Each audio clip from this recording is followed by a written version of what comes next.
Já, komið sæl, sunnudagur og Synir Egils, þetta fer alltaf saman. Það verður margt góður gesta í dag. Í seinni hluta þáttarins á allar Gunnar Smári að tala við fólk vinstri, stöðu vinstrinsins bæði hér heima og erlendis.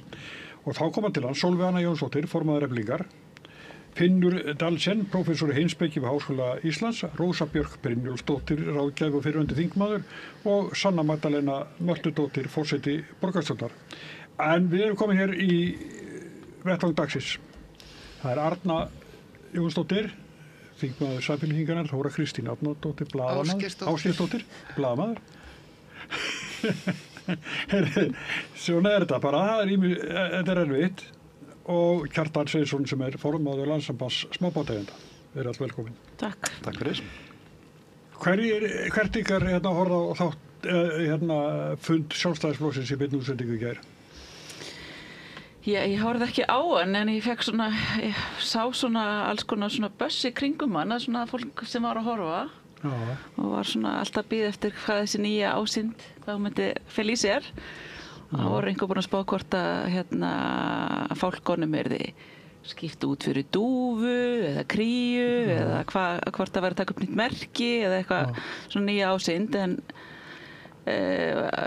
það er enn verið að leita held ég á nýju ásýndinni og mér fannst það svona áhugavert ekki það ég er náttúrulega bara í mínu stjórnmálaflokki maður er kannski ekkert mikið að velta sér upp því hvernig aðrir stjórnmálaflokkar er að finna sitt mótsjó en mér fannst nú áhugavert svona þegar maður er að einhvern veginn að fara í gildin sín og einhvern veginn að er að hressa upp á hlutina og eyða mestum tímanum að skamma ríkisstjórnina og borgarstjórn Reykjavíkur mér fannst það svolítið áhugavert ég hefði alltaf eitt meiri tími að hugsa hvað ætla ég að standa fyrir hverju ætla ég að breyta heldur en að vera eitthvað svona það ætla að bakka bara einhver áratugi tilbaka. Já, en eins og ég sá þetta ekki en ég fekk bara las bara fréttir af samfélagsmiðlum út úr þessu þannig ég er nú kannski ekki dómbara að það. Þóra Kristín, horfðu þú á þetta? Nei, ég horfði ekki á þetta. Ég er nú mjög fegin því en ég sá úr þessi fréttum, ég sá að þessi nýja ásýnd Sjálfstæðisflokksins var mjög sólbrún og í svolítið í cancel í stílnum. En burtséð frá þessum fundum ásýnd Sjálfstæðisflokksins, þá er ásýnd Sjálfstæðisflokksins núna, hún er mjög mikið í vörn. Þetta er miðflokkurinn er raunverulega búinn að taka sér dagskrárvaldið í Sjálfstæðisflokknum og Sjálfstæðisflokkurinn er á hlaupum undan þessari hlaupum með þessari últra hægri stefnu sem að miðflokkurinn er í rauninni að hrekja þau út í og það er svolítið skemmtilegt að þau eru svolítið búin að missa sína eigin rödd. Já. Hvað finnst ykkur? Mér finnst þau ekki lengur mér finnst þau vera páfagaukar. Mér finnst að ég finn ekki fyrir Sjálfstæðisflokknum eða fyrir hvað hann stendur lengur. Ég er sammála þessu, ég á mjög erfitt með átta mig á því fyrir hvað Sjálfstæðisflokkurinn stendur akkur núna og ég horfði nú ekki á það en ég er búin að lesa hans þetta og ég er engu nær hver þessi breytta ásýnd á að vera. En ég meina þeir eru bara í sama bobba og allir aðrir hægri flokkar að þeir eru að fara að tala vinstrið og eftir það er alveg hægt að taka þátt hægrið líka vegna þess að náttúrulega þetta er nákvæmlega sama og íhaldsflokkurinn í Breitlandi er að standa fram með fyrir með Farage nákvæmlega sama og náttúrulega repúblikanar gömlu góðu í Bandaríkjunum með Trump og svo framvegis þannig að þetta er alveg spennandi samt Já, ég sjáðu bara hvað gerist í Noregi bara en hefðbundni hægri flokkur hann bara galt áfráðu í kosningunum síðast meðan framfaraflokkurinn sem er svona fjárhægri flokkur hann einhvern veginn tekur yfir sviðið þannig að það eru líka miklar væringar á hægri væng stjórnmálanna. En í Noregi þá náttúrulega gerðist það að Erna Solberg var náttúrulega búin að skandalisera og þekkti ekki sinn vitjunartíma og Erna náttúrulega líka því að hún fór ekki hún í rauninni sat of lengi og fram yfir síðasta söludag og dró flokkinn með sér þannig að það er kannski ekki besta dæmið. Þetta er ekki allstað svona í kosningum það er þess að voru kosningar í Hollandi fyrir viku og þar tapaði frelsisflokkur Gert Wilders mestu þessar flokkur sem vann mest á er einhvers staðar á milli Samfylkingar og Viðreisnar aðeins út í Pírata kannski þannig flokkur stjórnmála í nýsköpun reyndar svolítið gamalt frá því 7. og 8. áratögnum og þær kosningar snéru svolítið stefnu Wilders. Kosningar í Bandaríkjunum núna snerust stefnu Trumps og hann tapaði. Við erum með sósíalista sem forseta Írlands. Þannig að það ekkert margar kosningar sem að styðja þetta að það sé eitthvað óhjákvæmilegt að yfir okkur gangi einhver hægri bylgja. Alls ekki. En það einhvers konar mótvægi að koma við þessari hægri bylgju og það skapar alveg sögulegt tækifæri í stjórnmálum. Við erum eitthvað staðar annar staðar við erum ekki alveg komin þangað hér, en kannski 5 árum eftir Já, við erum smá eins og eftir í þessari þróun, en við sjáum þetta til dæmis á Norðurlöndunum að þar eru til dæmis flokkar, vinstri flokkarnir þar eins og til dæmis Rautt í Noregi sem hefur verið svona flokkur sem hefur verið svona í 1-2% er að mælast núna í 7% í nýjasta í nýjustu könnun og í Danmörku að þá er útlit fyrir því að það komi borgarstjóri, aðalborgarstjóri frá einingalistanum að líkindum Line Barfod sem er náttúrulega mjög, mjög langt til vinstri og þannig að það er að rísa upp einhver bylgja og eitthvað mótvægi við þessa svona óheftu hægri stefnu sem hefur verið. Og það líka náttúrulega eru jaðrarnir svolítið að farnir að takast á og þeir eru að ýta út í borgarstjórninni í Kaupmannahöfn held ég danski þjóðarflokkurinn sem nú að rétt úr sér á landsvísu hann mælist bara með 4% og sá sem svona með honum þarna í einsta hægrinu með 1% þannig að þetta umlega þessi tegund stjórnmála bara ekki á sviðinu í þeim kosningum. Það þannig að til dæmis eins og hérna heima að Sjálfstæðisflokkurinn sér búin að króa sig inn í hann áenga finnur enga sérstöðu með þessa flokka sig. Það aðeins að því við tölum það þegar Jón Gunnarsson var ekki orðinn dómsmálaráðherra þá var það eitt haustið þar sem hann og Sigmundur Davíð voru niður í þingi raunverulega rífast það hvor þeirra væri til að ganga lengra í þessum útlendingamálum. Og þá fannst mér að vera svona svolítið glíma inn í Sjálfstæðisflokknum. Þá var Jón Gunnarsson kominn á þessa línu og hann hafði náttúrulega Ásmundur Friðriksson hafði verið þarna. En annars var flokkurinn ekki mikið þarna. Og þetta var mjög fyndnar umræður því þeir voru eiginlega að rífast það hvor væri anstekkilegri einhvern veginn.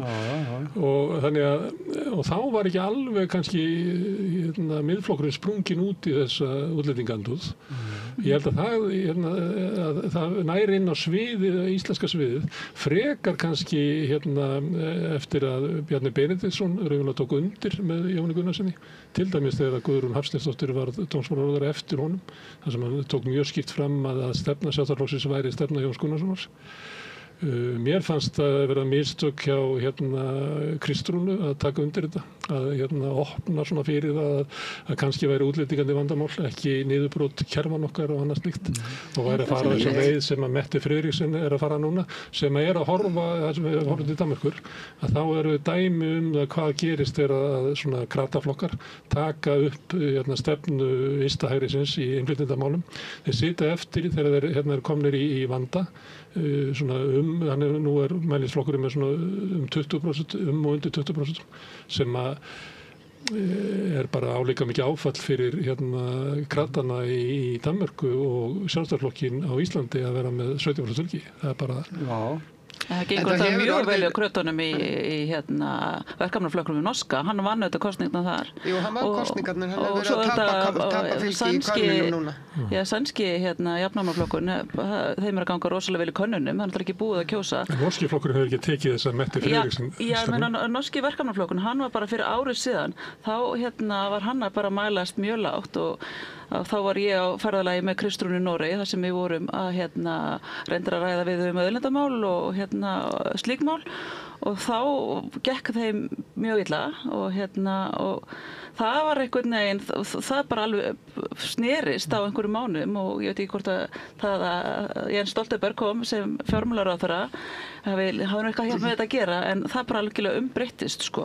En þetta mjög áhugavert að fylgjast með Sjálfstæðisflokknum hér, hvað þeir gera, hvort þeir eldi miðflokkinn og ég ætla nú bara að vona það, okkar vegna, okkar allar sem hér búum, að það geru þau ekki, að því miðflokkurinn bara að færa sig bara verulega langt til hægri og bara farin að bera ansi mörg merki einkenni bara flokka hægriflokks og þau voru til dæmis þegar þing Norðurlandaráðs, þá voru þau í fræðsluferði í Bandaríkjunum út í Washington og það var þetta held ég fráleitt fyrir stjórnmálaskýrendur að sjá þá dagskrá sem þau voru í þar. Ég veit ekki hver hún en mér fannst það áhugavert. Og það sýnir mann svolítið bara hvert þau voru að fara. En hægrið á Íslandi er náttúrulega þríklofið og það er náttúrulega klofið í miðflokkin sem er náttúrulega kannski lengst til hægri. Svo er það Sjálfstæðisflokkurinn sem fylgir þar fast á eftir og er svona meira sækir sér veðrið þangað og svo er það Viðreisn sem situr í ríkisstjórn. Og við erum með þessa sem sagt 3 hægri flokka en það sem hefur hins vegar gerst það er það að jafnaðarmenn á Norðurlöndum og í Bretlandi og að þeir hafa verið að halla sér svolítið mikið langt til hægri líka. Þannig að þessi ímyndakrísa í rauninni er orðin mjög mikil. Sérðu það í Samfylkingunni? Já, ég sé það til dæmis í útlendingamálunum og af því við vorum að tala Mette Frederiksen að við erum að taka upp svolítið stefnuna frá dönskum jafnaðarmönnum í útlendingamálum og sú stefna er mjög langt til hægri. Og það eru mjög mikil vonbrigði að ríkisstjórnin í rauninni... Ég held nú fyrst og fremst að sé vera að horfa til Noregs og það sem sagt. Já, en það hefur nú, ég meina forsætisráðherra hefur hún ekki sjálf lýst yfir að hún horfið til Mette Frederiksen? Nei, hún hefur ekki sagt það. Nei, það hefur hún ekki sagt. Við höfum fyrst og fremst verið að leita í smiði Normanna. En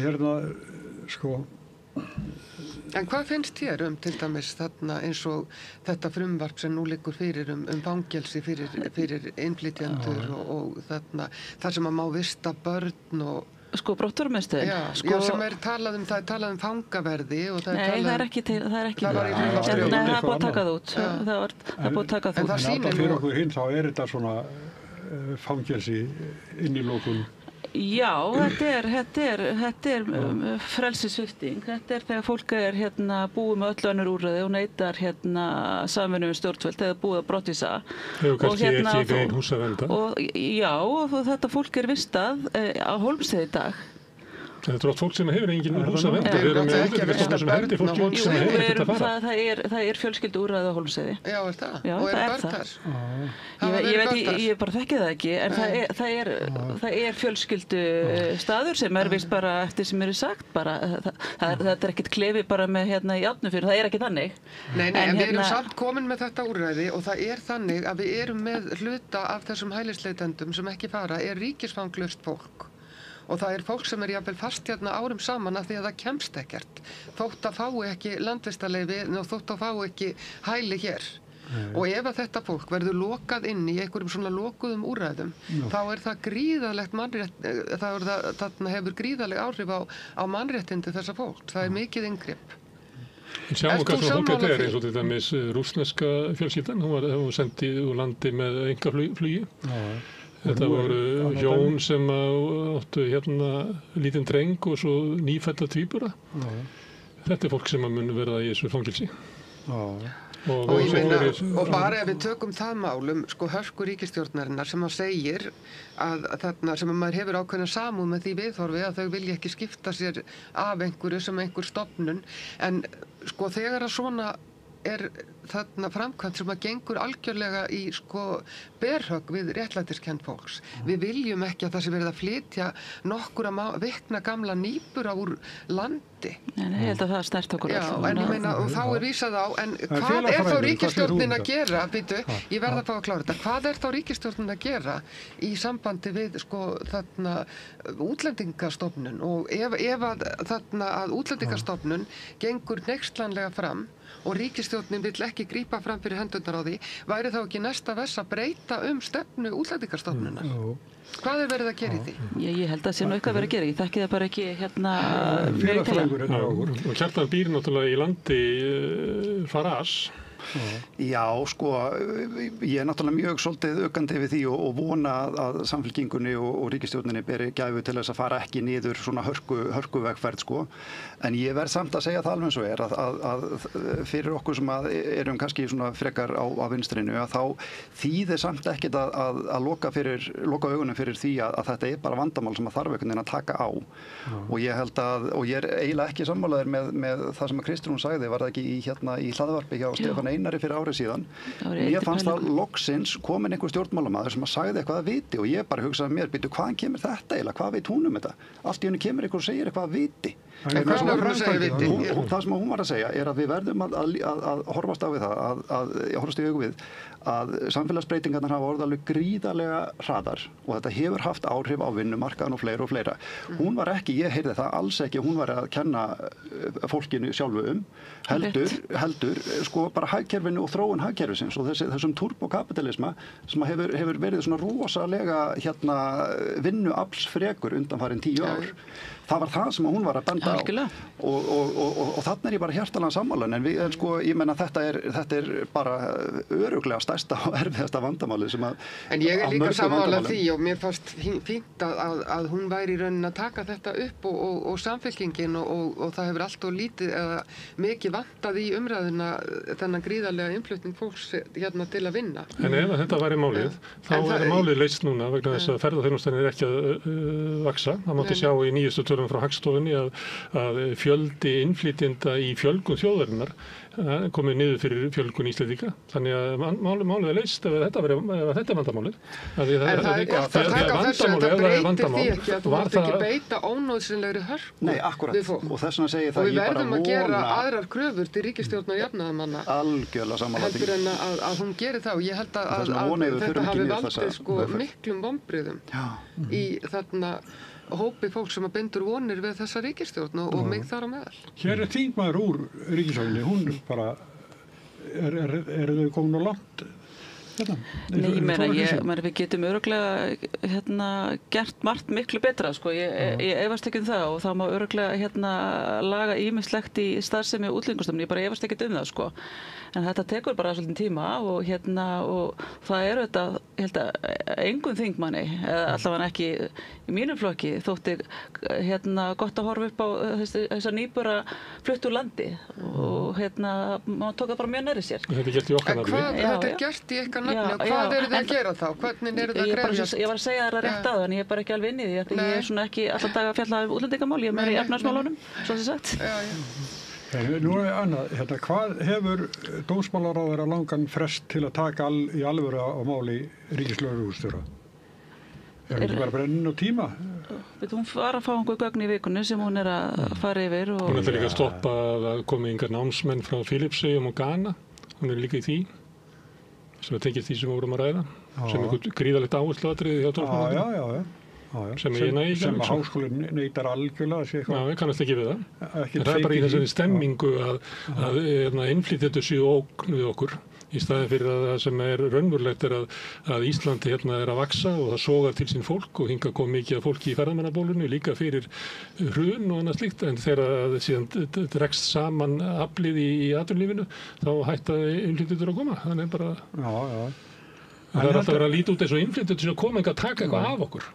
Ekki aldeilis. En þá líka eftir að versna þessi rasismi og útlendinga andúð á eftir að versna núna þegar að kreppan kemur vegna þess að þá verður farið að ráðast á það fólk sem að missir vinnuna og er það verður mjög alvarlegt. Já, það er alveg augljóst sko og það er yfirleitt útlendingar sem eru langt í fyrst fara þegar það kemur til uppsagna. Eins og var í COVID, muni getur því, það var í matarúthlutun hjá fjölskylduhjálpinni að það væri svona margir pólverar í röðinni. Við erum að sigla inn í svoleiðis fréttir. Allan í mínu litla samfélagi fyrir vestan þá færum við nú lítið án þessa vinnuafl sko. Við erum náttúrulega búin að vera með í þannig samfélagi bara í 20 ára. Við eigum bara opaslega mikið undir því fólki sem hefur komið til okkar og þetta hefur bara stofnað sína fjölskyldu og bara hluta samfélaginu En Vestfirðingar hafa nú líka verið svolítið góðir í þessari svona það er yfirleitt í vandamál þar sem innflytjendur eru flestir. Það sem innflytjendur eru flestir, þar er viðhorfið best. Já, en það er kannski líka sem okkur, það sem er kannski aðeins öðruvísi. Þetta er alveg rétt sem Kjartan nefnir. Þetta búið að vera svo hraðar breytingar bara síðustu árum. Á Vestfjörðum hefur höfum við bara verið að taka á móti fólki bara í verðbóð sem 1980, fólki frá Suður-Afríku og Ástralíu og þetta gerir svona hægt og bítandi þannig að við erum ekki að fá sko 100 yfir okkur í einu, við erum að fá eina fjölskyldu þannig að inngildingin gengur miklu betur þegar að því að samfélagið ræður bara svo vel við það.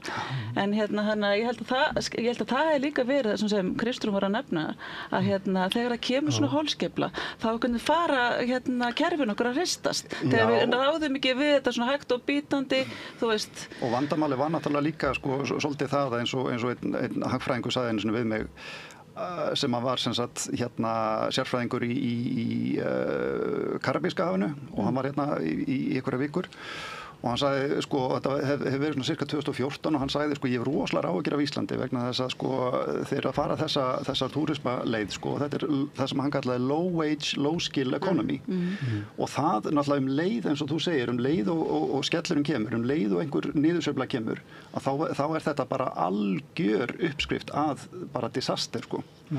Og ég ansið hræddur að við séum svolítið að horfa fram á það, ég er bara hjartanlega sammálaður með það. En Vestfirðir náttúrulega einmitt mjög skemmtilegt dæmi vegna þess að þetta er búið að vera í gangi bara í langan tíma og ég man eftir að hafa lesið sko greinar eftir Unnudís Skaftadóttur innflytjendur á Vestfjörðum sko sem hún skrifaði 92 eða 3 eða eitthvað svoleiðis sko. Þannig að það En það hefur verið svona svolítið mórallinn að hafa gaman saman eins og þjóðarhátíðin sem að byrjaði á Ísafirði og þú veist allt þetta svona jákvæða að vera með alla þessa þarna mismunandi menningu. Við erum einn sem hefur reynt þetta, sko við búið í Verbúð á Vestfjörðum. Gunnar Smári var í Súðavík. Ég bjó þar. Var þeir ekki vel tekið? Ég bjó þar með ungum enskum manni sem vildi vera rithöfundur og hefur orðið það. Með hann skrifað sko sakamálasögu sem gerist á Íslandi og held ég 10 stelpum frá Nýja-Sjálandi og Ástralíu. Já, það var nefnilega stór hópur. Það var mjög mikið að komum frá Ástralíu. En svona er nefnilega stemningin bara alls ekki til dæmis í Keflavík sko. Það er bara allt önnur stemning þar og það er eitthvað sem ég held að vinstri menn þurfa svolítið að hlusta á líka sko, hvað að bara ekki vera bara alveg tone deaf í sambandi við þær raddir sem að heyrast þaðan sko. Þá verður við líka að horfa á hvert er vandamálið þegar verður brýst út hatur í samfélagi. Er það innflytjendur sem hingað komu í leit að atvinnu og einhverju framtíð eða er það þeir sem að kveikja undir pottum haturs? Eru þeir vandamálið? Ég meina það er bara mín skoðun að það er bara vandamálið, það sem við höfum ekki lært er að leyfa rasisma og útlendingaandúð að vaða hér yfir allt, vaða yfir stjórnmálin, það er eiginlega engin andmæli, það er engin, ég hlusta á sigurræðu Mamdani, það sem í New York, það sem hann hefur fyrir því að segja að hann er fulltrúi sómalana sem keyra leigubílana, fóstrana sem að koma frá Puerto Rico og svo heldur hann svona áfram. Ég heyri enga stjórnmálamann tala svona. Það er enginn sem er að tala fyrir hönd þeirra innflytjenda sem er að keyra leigubíla. Kannski eru við bara enn og aftur 5 árum eftir á. Ég meina þetta er svolítið splunkunýtt, þetta er það sama og Sack Polanski að gera fyrir græningja í Bretlandi sko. En þetta er alveg splunkunýtt bæði í Bretland og í Bandaríkjunum. Það er sko Bernie Sanders og AOC en þetta það er eitthvað nýtt í gangi þarna með Mamdani alveg greinilega og það er eitthvað splunkunýtt í gangi í Bretlandi með sko við erum þarna með hinn flokkinn Corbyn og Sultan en þau eru ekkert að ná sama árangri og Polanski er að gera akkurat núna sko. Kannski eigum við eftir að fá Þetta er jafnaðarmennska, að ég ber virðingu fyrir þér þóttu sétt kona eða þóttu sétt hommi og þóttu sétt innflytjandi, ég ber virðingu fyrir öllu fólki. Akkur er það ekki ríkjandi í íslensku stjórnmálum? En þetta aftur að dómsmálaráðherra og lögreglusarónum. Hvað hefur hún langan tíma? Er hún ekki að skýta sjálfa sig út með því að gera ekki eitthvað aðgerandi málnu? Ég veist það ekki, hún hefur í rauninni enga aðra leið en að áminna hana og þarna alvarlega og þá fer þetta fyrir nefnd og þetta er ákveðin ferill sem að málið þarf að fara í og ég skil vel að hún vilji taka sér tíma og stjórnsýslan í kringum svona þurfa að vera vönduð. Ég get ekki séð að það vinni neitt gegn henni. Alls ekki sniðugt að fara út í einhverjar bráðaberða svona knee-jerk leiðir til í þessu sko. Fullt af fólki sem þekkir þessi lög og hvað má og hvað má ekki. Jú, en hún þarf að, það er þannig að hún þarf að áminna hana og þetta þarf að fara Þá fyrir þarf að nefnd. gera Þetta gerist ekki, það er ekki hægt að reka ríkislögreglustjóra bara sér svona. Það var við gert með síðasta. Það er hins vegar hægt að gera þetta þannig að þarna, eins og verið greinilega að gera það núna, það er verið að hvetja hana til þess að taka frumkvæðið og þannig missir hún náttúrulega ákveðin réttindi og þannig að hún mun örugglega frekar kjósa að það fari í hennan áminningafarveg og þá verður mál hennar skoðað og það verður þarna í rauninni farið yfir feril málsins og hennar, hvað maður að segja, málsbætur koma þar líka til álita. Ég held að í svona málum að þetta var vissulega þarna mjög einkennilegt þessi viðskipti við þetta fyrirtæki og margt sem að það er engum í haga að fara samt að kasta til höndunum í þessu máli. Nei, ég held hún sé alls ekkert að brenda á tíma. Hún fekk nú ekki gögnu fyrir á miðvikudagskvöldi seint, þannig að ég held að í svona málum þá viljur í vandaði þú þarft að fylgja þessum skrefum sem þarf að taka og þannig að maður verður kannski bara þess að gefa henni svigrúm, en maður finnur alveg þennan þrýsting á ríkislögreglustjóra, hún segja af sér, maður finnur það alveg og ég er að kröfu til dómsmála og komast nú í gegnum lagabálka þetta. Það getur ekki að verið. Þetta er hík, kjarkleysi. Nei, ég er ekki þessu það. En stóri náttúrulega lúsirinn í þessu er náttúrulega lögreglumenn og traust til lögreglunar og það er alveg skelfilegt að það skulle vera láta leyfa því að rúla svona upp eins og snjóbolta. Sem hefur verið mjög mikið. Já, og þetta líka kemur upp í sömu vikunni þar sem eru uppsagnir hjá lögreglunni. Eðlilega veldur þetta miklum titringi og óánægju. Já, og eftir að máli kemur upp er farið að reka konur sem að vinna þarna á landamærunum sem að eru þá mjög mikilvægar miðað við þá stefnu sem að menn er að segja að þeir ætla að taka upp og vilji viðhafa. Þetta er náttúrulega bráðabæra lausn. Herðu, en Þóra Kristín, við ætlum ekki að tala um sjávarútveg. Nei. En ég verð samt að spyrja Kjartan út í eitt. Já. Þið eru búin að gera tilboð í kvótann. Já, við erum búin að gera tilboð. Formlegt tilboð, búið að senda það á Kristrúnu Frostadóttur og tilboð upp á 30.000 tonn og við viljum borga fyrir það 4 milljarða pluss veiðigjöld. En ég mætti kannski aðeins vera með smá inngang að þessu bara til að útskýra hvaðan þetta kemur og það er kannski best að gera það. Ég var nú illu heilli fimmtudeginum og föstudeginum seinasta á sjávarútvegsráðstefnunni í Hörpu. Og það var svolítið, ég ætla bara að lesa fyrir ykkur yfirskriftina vegna þess að hún svolítið kristallar þann vanda sem við smábátamenn erum í. Og yfirskriftin var sem sagt róum í sömu átt, verðmæta sköpun og samkeppnishæfni í íslenskum sjávarútvegi. Og náttúrulega það fyrsta sem maður rekur augun í er náttúrulega hvar er náttúran, hvar er umhverfið, hvar er vistkerfið. Og hvar eru störfin út á landi, hvað erum við að tala um hérna? Atvinnufrelsi og búsetufrelsi og allt það. Er það eina sem að skipti máli þarna er það að finna leið til þess að kreista síðustu krónuna út úr hafinu. Þannig að það var svona kannski það fyrsta sem ég rækka augun í, en svo var það náttúrulega hitt að þessi hugmyndum að róum í sömu átt. Já, bara gott og vel, en það sker við Skerjafjörð, við minnið á Skerjafjörði sem heitir Kerlingasker. Og nafnið kemur að því að það var kona í gömul kona, niðursetningur í sveitinni. Og þegar kallarnir voru að fara að róa til fiskjar, þá tók hana með sér, skildi hana eftir á skerinu þar sem hún átti að tína krækling á meðan að þeir fóru að fiska. Svo lendu þeir bara í mókfiskiri og stenglindu kerlingunni. Og þegar þau voru komin tilbaka þá var skerið sokkið og kerlingin með. Svona líður okkur smábátasjómönnum svolítið. Þannig að allir hinir eru kannski að róa í sömu átt, en það er bara búið að skilja okkur svolítið eftir á flæðiskeri. Þannig að í rauninni er þetta tilboð, ég menn þetta er kannski svolítið trýst að mörgu leyti, en kannski er þetta tilboð svona ákveðin neyðarbleys sem að við smábátasjómenn erum að senda frá Kerlingaskeri. Vegna þess að við upplifum okkur þannig. Við upplifum okkur sem á flæðiskeri á meðan hinnir er að róa í burtu. Er það ekki hvort sem er að kaupa kvóta á þessu verði af stórútgerðinni? Nei, við erum að leigja kvóta. Leigja, já. Nei. Þetta er tilbúið að leigja líka? Þetta er tilbúið að leigja og þetta er þá 133 krónur per kíló. Hvað kostar ef þú leigir af brím? 500 krónur. Þannig að, og það eru menn að gera það sko. Já. Þeir eru að leigja á 500 krónur en þarna er bara einhver milliliður sem að fær 500 krónur fyrir kílóið. Sjómaðurinn sjálfur, sá sem að veiðir, hann þarf að borga veiðigjöldin, ekki kvóta eigandinn sko. Þannig að þarna eru við í rauninni bara svolítið svona vilja að svona cut out the middlemen og bara fara beint í ríkið. Ef að allur þorskur yrði leigður út af þessu, þetta er svona cirka 150 krónur per kíló sko þegar veiðigjöldin komin á líka. Ef að allur þorskur færi á þessu leiguverði, þá erum við að tala um svona cirka 30 milljarðar ríkissjóð bara fyrir þorskin. Þannig að okkur finnst þetta svolítið gott tilboð. Hvað segir þú, Arna? Er þetta ekki svolítið lokkandi tilboð? Bæjarstjóri Ísafirði og ég hef mikinn áhuga á sjávarútvegi. Ég myndi taka þetta að því ég sitt nú í efnahags- og viðskiptanefnd og í fjárlaganefnd að maður tekur vill náttúrulega fá auka krónur í kassan sko, það er vantar.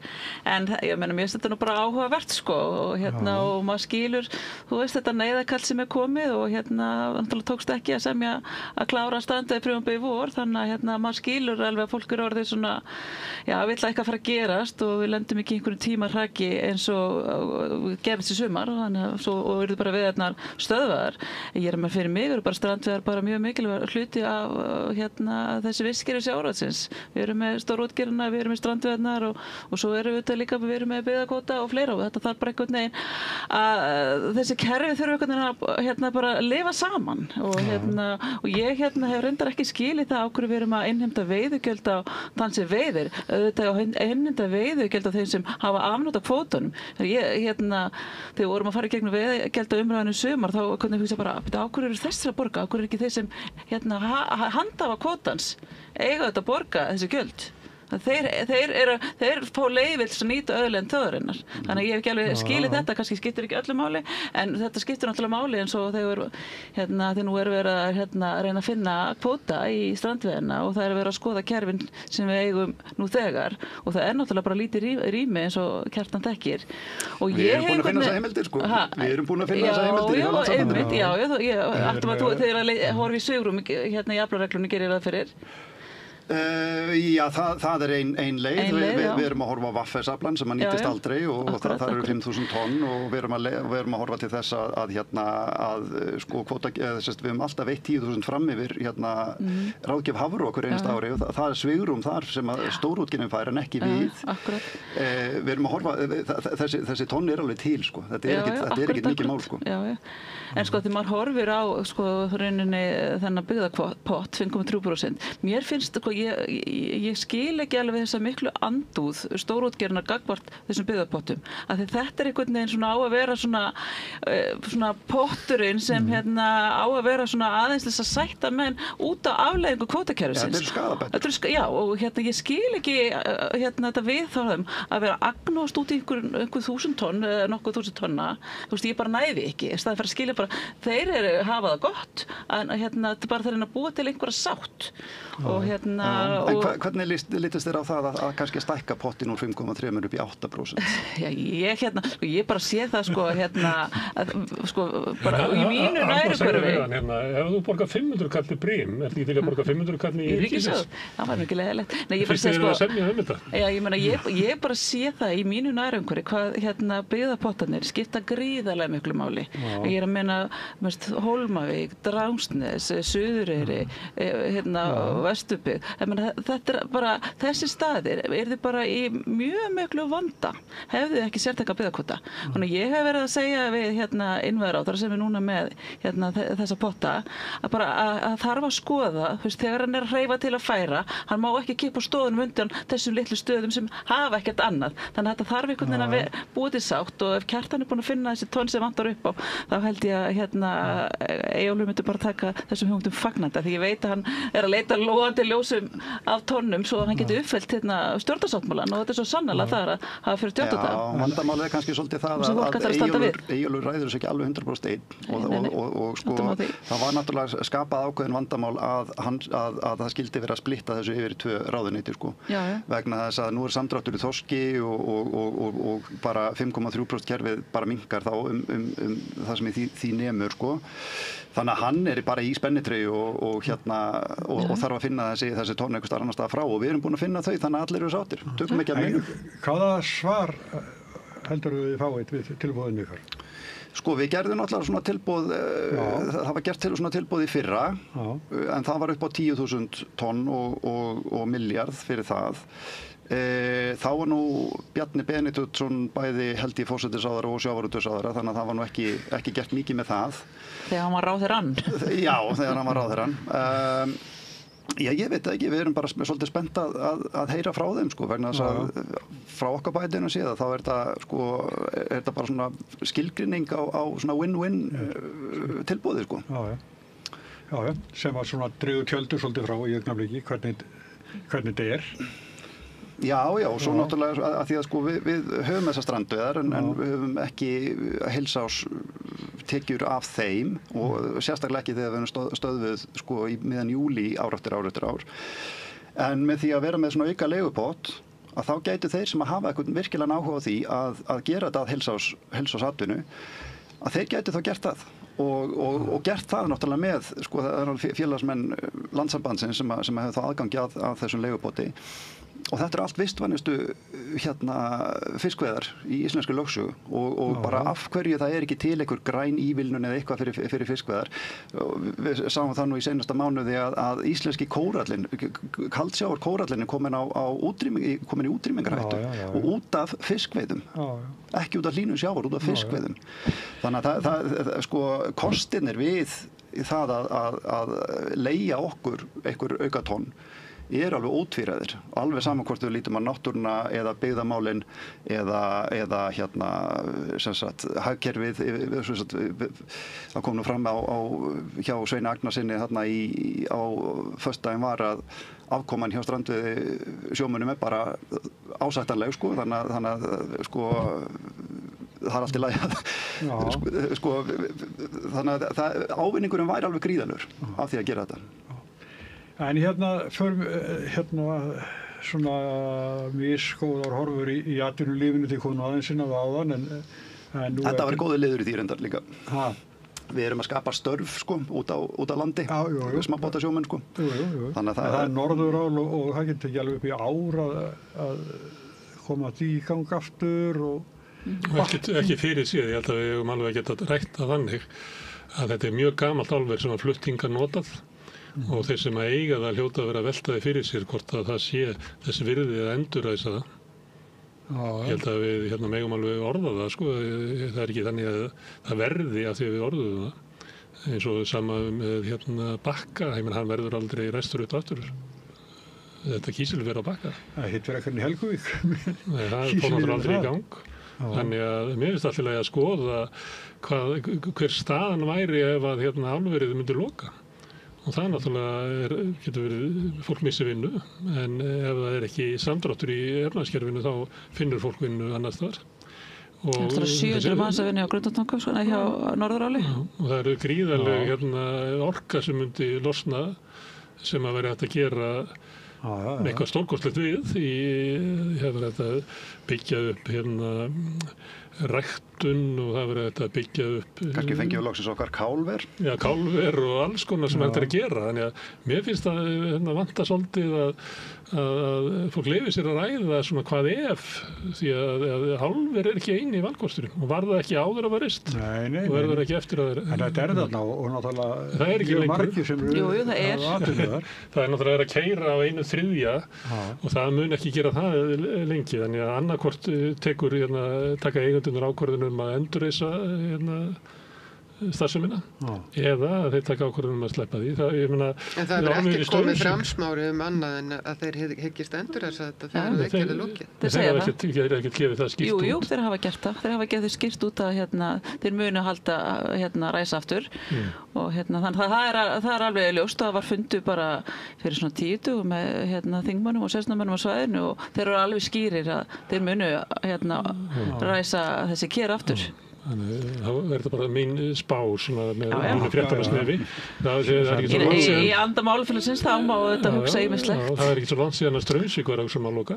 Nei, þetta getur svo stað að komið upp en það er alveg nóg að slæmum fréttum og meðan hún er ekki komin upp að þá þurfum við nú kannski ekki að velta okkur mjög mikið upp úr því.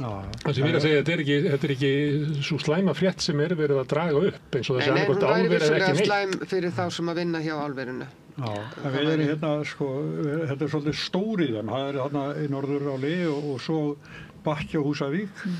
Grundartangi var að draga saman líka út af ákvörðun eigandans að framleiða minna í Noregi og Íslandi til þess að halda uppi verði á heimsmarkaði. Ég held að það sé samdráttur Grundartangi í Arnendið. Sem er í Elkem sem er kínverska ríkisins.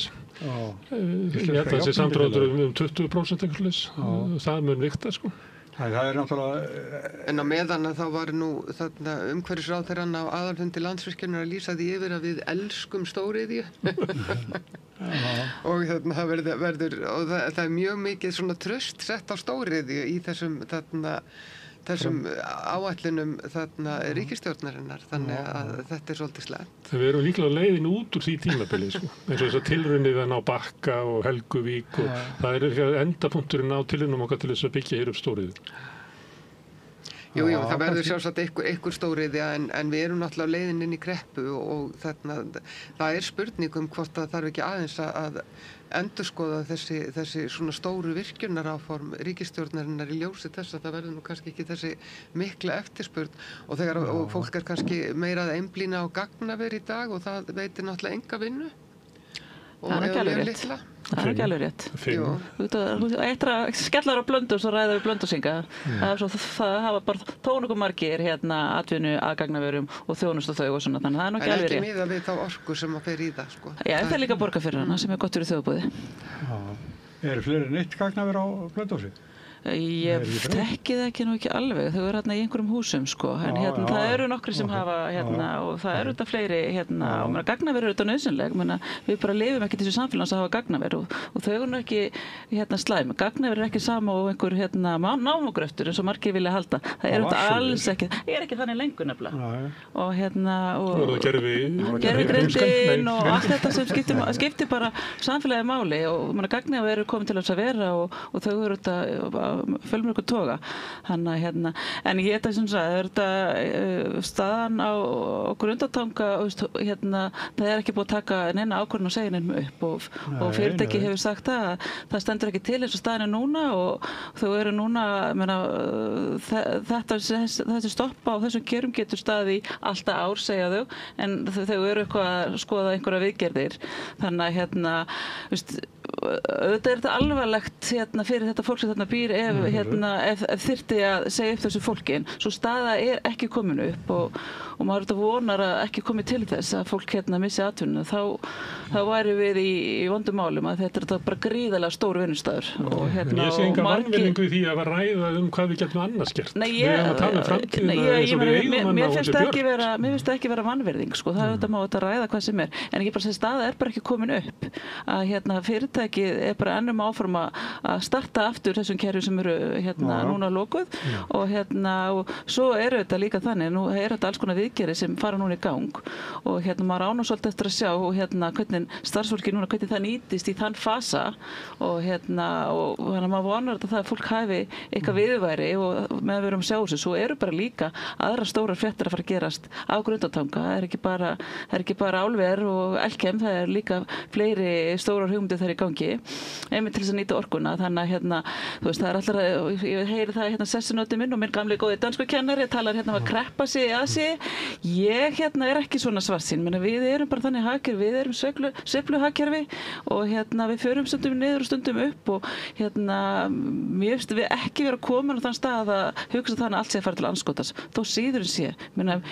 Ég horfa þetta við getum bara litið svolítið björtum augum á framtíðina. Ég allavega þannig bjartsýn kona þó að við séum að takast á við svona væringar í atvinnumálum, en mér finnst við ekki vera komin á þann stað að við þurfum einhvern veginn að líta þetta svona dökkum augum eins og ég heyri marga gera og til að mynda formaður Sjálfstæðisflokksins. Sum okkar eru svo gömul að við farið í gegnum margar kreppur og vitum það ekki að fara til andskotans. Nei. Mér finnst stemmingin í dag minna svolítið á stemminguna fyrir hrun að mörguleitinu að það er svo mikil eyðsla og það er svo mikil neysla í gangi, en á meðan að þá sér maður allar þessar svona, öll þessi rauðu ljós kvikna. Þannig að, jú, ég held að ég meina það eru bólur að springa og kreppan er náttúrulega mörgu er líka innflutt að einhverju leyti. Við sjáum að til dæmis þarna að Bandaríkin eru mjög á mjög vafasömum stað og Bandaríkin, ef allt fer í óefni þar sem að verði stefna, að þarna það mun draga ansi marga með sér niður. Og talandi gagnaverin og að selja orku í það að ég held að líkurnar á því að gervigreindin sé einhver svona .com bóla sé bara ansi há, og þegar ég held að sé ansi margir hagfræðingar sem eru svolítið á því að þetta kemur til með að springa og kannski jafna sig bara eins og interneti gerði, en að setja mjög mikið traust á það að byggja gagnaver fyrir gervigreind held ég að sé kannski ekki alveg það gáfulegt. Þú gerir það náttúrulega ekki bara fyrir gervigreind, það er bara öll reikni kerfin okkar, þú veist bara, Já, gervigreindin tekur alveg svakalega orku, Já, hún gerir það, en ég bara segja það, en samfélagin okkar, þau bara ganga ekki nema við séum með einhverja reiknigetu og við höfum eitthvað pláss fyrir gögnin okkar. Það þarf ekki að vera gervigreind eða einhver námagrátt, það bara getur bara verið í okkar daglega lífi. Við þurfum eitthvað gagnaver, en hvort að við ætlum að fara í einhverja svona gríðarlega mikla gagnavera uppbyggingu og nota til þess orku sem að þarf að nýtast eða þarf að orku möguleika sem þurfa líka að vera til framtíðar. Það er aftur á móti annað mál og binda það í einhverjum langtíma samningum gagnaver. Það er kannski ekki endilega mjög skilsamt. Varðandi bóluna sem er líklega, þegar allir eru byrjað að tala um það, Wall Street Journal og Financial Times og allir eru að tala um að það sé bara bóla í þessu kringum þessa gervigreind, þá er það hlutafjárbóla. Og þegar hún springur, þá tapar fólk fé sem var að fjárfesta í þessum fyrirtækjum. Og það er það sama sem gerðist í .com bólunni, sem var svona internetbóla aldamótin. En innviðirnir sem sátu eftir þá bólu, að þeir nýttust allir til uppbyggingar í framhaldinu. Að sumleiti getur verið ekki alla þessar ljósleiðravæðingu og fleira til þessara bólu og þessara bjartsýni sem var þá. En allir grunninnviðirnir held ég af internetinu, ég held að það var ekkert sem eyðilagðist. Það er bara þessi svona ótrúlega væntingu einhvern stjarnfræðilegan gróða, eins og maður sér núna í kringum þessi fyrirtæki sem eru framalega í gervigreindinni að ég meina það er þá bara einhverju braskara sem að tapa sínu fé og það getur haft náttúrulega afleiðingar út í samfélagi og valdið svona samdrætti. Við fengum svolítið að finna fyrir því upp úr aldamótunum, þótt að við hefum ekkert verið stór í því. Hér nú, fólkinu kannski minna að fjárfesta hér á einhverju hlutabaramarkaði. Hér bara aðalega vera að fjárfesta í einhverju húsnæði og reyna að græða því. Já, þetta er mesti gróði þar. Já, ég er að segja það. Já, það er koma því. Þá er eitt í vikunni sem leið að þá var einhver sagt að út af þessum lánakrísu sem að bankarnir geti ekki lána eða vilja ekki lána og ættum að Seðlabanki myndi koma með á föstudaginn eitthvað vaxta viðmið og það kom og ég skildi ekki orða þessu, en Smári, þú talnaklokkum að það. Ég skoða þetta ekki, ég eins og fylgdist með mönnum sem voru verið að segja þetta, það get ekki nokkur maður skilið þetta, en það var nú einhverjir sem voru að benda á að þetta er bara einhver niðurstaða sem er byggð á ávöxtunarkröfu ríkisskuldabröðu til langs tíma og það er flókin útreikningur, en niðurstaðan verður bara gefin út einu sinni á dag klukkan 11 á Seðlabankanum. Og ég reikna með að þetta sé rétt reiknað og ég hef ekki séð neitt efast í sjálfu sér það. Þannig að mér finnst þessi rök fyrir því að sækja það frekar eftir stýrivextina sem eru svona tæki til skemmri tíma til þess að berja niður þenslu í efnahagslífinu, horfa frekar til eitthvað svona lengri tíma en þá áttu náttúrulega að ímynda þér að fjárfestar hafi einhvern veginn svona sans sem ég ekkert viss að þeir hafi. Það eru alls konar það er oft sagt markaðinn að hann ofmetur allt sko, bæði myrkatíma og bjartatíma. En það voru röki fyrir því að nota þetta frekar heldur en stýrivextina og mér finnst það bara eðlilegt og ég kann ekki að rekna langtíma ávöxtunarkröfu og ríkisskuldabréf. Það er langtíma ríkisskuldu, ég kann það ekki. En ég treysti því að Seðlabanki kunni það. Þú ert í efnahagsmálunum. Já, akkurat, já. Ég sá heimilt þessa umræðu og voru þarna einhverjir svona málspennandi menn sem töldu þetta var flókið en gladdi mér að sjá að hagfræðingur HMS hann sagði nei, þetta er ekkert flókið, þetta er bara einfalt en það skiptir kannski mestu máli að bankarnir þá noti þetta og það sé eitthvað traust á þessu. Arion banki búin að segja nei. Já, það var nefnilega komið óvart sko þetta er gefið út hvað síðdegis á föstudaginn og það eru strax búin að afskrifa þetta sem kom mér verulega óvart að gefur sér ekki smá tíma og að við erum þetta kannski svolítið áhugaverðum tíma það kemur bara á þessum efnahagsmálum og ekki síst bara á lánamálum og fjármögnunarmálum. Það er svo mikið allt svona fljótandi sko og maður þarf einhvern veginn á sama tíma bara aðeins að anda í maga og sjá hvernig hlutirnir þróast. Það er náttúrulega ekki búið að dæmi öllum þessum málum og maður gerir ráð fyrir að þessi dómar farin á sama stað og Íslandsbankamálið. En mér fannst þér full fljótir að afskrifa þetta vaxtaviðmið Arion banki og þú veist bara á alla liðin sólarhringu þá var þetta orðið eitthvað svona ómögulegt sko. Þeir hafa unnið fram eftir á föstudeginum. Þetta kom síðdegis.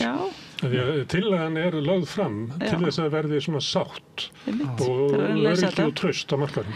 En Arion banki stekkur bara strax fram og segir nei og þar með eiginlega ógildir tillögu Seðlabankans. Já, nú verður fróðilegt að sjá hvað hinar lánastofnunnar gera, hvort að þau ætli sér að nota þetta eða ekki. Þannig að það verður fróðilegt að sjá hvað næstu dagar byrja skauti sér hvað þetta varðar. Það var ekki á bætandi þessa húsnæðiskreppu sem er nákvæmlega. Nú er bara allt frost, það er bara allt í frosti sko. Og þessar hryllilegu vexti sem að Íslendingar eru látnir borga hér. Gjaldtakan á almenning út af þessum vaxtatöku, fyrst og fremst þá sem skulda mikið sem eru þá kannski engum ungt fólk og foreldrakynslóðun okkar. Þetta er náttúrulega ég myndi vilja hafa ríkisstjórn sem að myndi gera eitthvað í þessu annað en að ætla að fara að hafa skila afgangi á ríkissjóð í vonum að milda hjarta Ásgeirs í Seðlabankanum. Ég myndi vilja sjá bara einhverjar aðgerðir. Almenningur getur ekki verið að borga 10.000 eða 100.000. Ætli leigjendur í Íslandi sem ekki að borga svona meðaltali 100 til 150 krónum of háa húsaleigu út af húsnæðiseklunni. Og það eru með við nýjustu tölur og talningu á hvað eru margir leigjendur á markaði. Það eru 40 milljarðar á ári sem við erum að fjárfesta í ónýtu húsnæðiskerfi. Við höfum alveg, það hlýtur að vera einhvers staðar vilji til þess að laga það. En það náttúrulega ofboðslega í rauninni erfitt að lifa af á húsnæðismarkaði fyrir fólk meðan að húsnæði er aðalega undir í einhverju braski og það er það sem hefur gerst að það hefur í rauninni verið ábatasamara að braska með húsnæði á Íslandi heldur en að flytja inn eiturlyf og það er náttúrulega mjög einkennilegur staður fyrir bara venjulegt fólk sem að þarf að koma þaki yfir höfuðið. Þannig að ég held að eina sem að í rauninni ríki og sveitarfélög geta gert er að auka svona sértækar aðgerðir til þess að hjálpa fólki að komast inn á þennan markað en það þarf að gera eitthvað meira. Við þurfum að losna við braskarana út úr þessu kerfi. Og það þarf að gera það kannski aðeins meiri festu þó að þetta lofi góðu að það sé þó verið að gera eitthvað og það sem verið að gera. Það þarf meira til. Já, þetta er náttúrulega gjörsamlega óþolandi að þetta skuli vera ástæðan fyrir því að börnin mín koma aldrei til með að geta keypt hús að brask hjá einhverjum hjá einhverjum ákveðnum hópi leiði til þess. Það er bara gjörsamlega óþolandi staða. Svo standa þeir á kantinum þessir jakkafattalakkar þarna og reikna og telja leið og koma einhverjar aðgerðum hvernig þessi jakka græða þessu. En þetta er samt ekki alveg náttúrulega sér íslenskt fyrirbæri, sko. Þetta er eitthvað sem er í gangi út allan heim og ég var að tala við einhvern í Halifax daginn, sko, sem að sagði, þetta er bara nákvæmlega eins þar. Þannig að þetta er ekki bara á Íslandi, en það þarf náttúrulega, sko, það þarf smá guts í það að tækla þetta, og það var nú kannski eitt af því sem að mér fannst í sambandi við Mandani sem að mér fannst kannski stóra fréttin þar. Það var náttúrulega að Wall Street fríkaði ekkit út, sko. Wall Street bara hugsaði með sér, heyrðu, ok, hann er vinsæll, sérstaklega meðal ungs fólks, við verðum bara að vinna með honum. Þannig að það er kannski, og að því að það er allir vinstri menn að hugsa hvað getum við lært af Mandani núna, sko. Ég held að þetta sé stóra leksían, að það þarf ekkit að vera svona skítræddur við fjármagnseigendur. Það er það sem að jafnaðarmenn hafa verið og það hefur verið svo óþægilegt og það er ekki sér íslenskt fyrirbæri, það er bara að við sjáum þetta, þeir hafa allir verið einhvern veginn að halla sér til hægri og tala til hægri. Svo kemur þarna þessi sem sagt frambjóðandi demókrataflokksins og hann talar bara mannamál, hann er óhræddur við að segjast vera sósíalisti, hann er fylgjandi þarna gjaldfrjálsum almenningssamgöngum, hann telur upp bara þarna innflytjendur og minnihlutahópa sem hann ætlar að standa með og hann talar, loksins kemur einhver svona manneskja sem talar skýrt og með hjartanu og ég meina hann hrífur fólk allstaðar með sig og ég held að Mandani og þessi sögulegi árangur hans hafi skapað ofboðslegt tækifæri fyrir sko þarna fólk til vinstri til þess að búa til einhvern nýjan vettvang, fólk sem að er óhrætt að tala fyrir sko almannahagsmunum, hættir þessu smjaðri til dæmis við Trump sem að maður sér sko stjórnmálamenn í Evrópu þarna ástunda, þetta er bara svo hræðilegt. Já, ég er alveg sammála þessu og sama með Sack Polanski í Bretlandi sko, en mér fannst nefnilega sko Kristrún þegar hún kom fyrst inn á sviðið, mér fannst hún vera svolítið þessi blær yfir henni sko, þegar hún tók hvern sjálfstæðismannin að fætur öðrum og saltaði hann hún í tunnu sko, mér fannst þessi blær og ég vona bara hún haldi því áfram sko, ég menna hún er ekki búin að vera fórsætisráðherra í ár. Hún þarf að vera djarfari, hún þarf að taka ákvarðanir líka til vinstri. Kristrún er flott að mörgu leyti en hún er ekki nógu róttæk. Mandani segir, ég ætla að frysta leiguverð í 4 ár. Það er svakalega loforð sko. Ég heyrði það ekki frá Kristrúnu. Við erum að vera samþykkja lög á morgun, gerir ráð fyrir. Frystingu í 4 ár? 1 ár.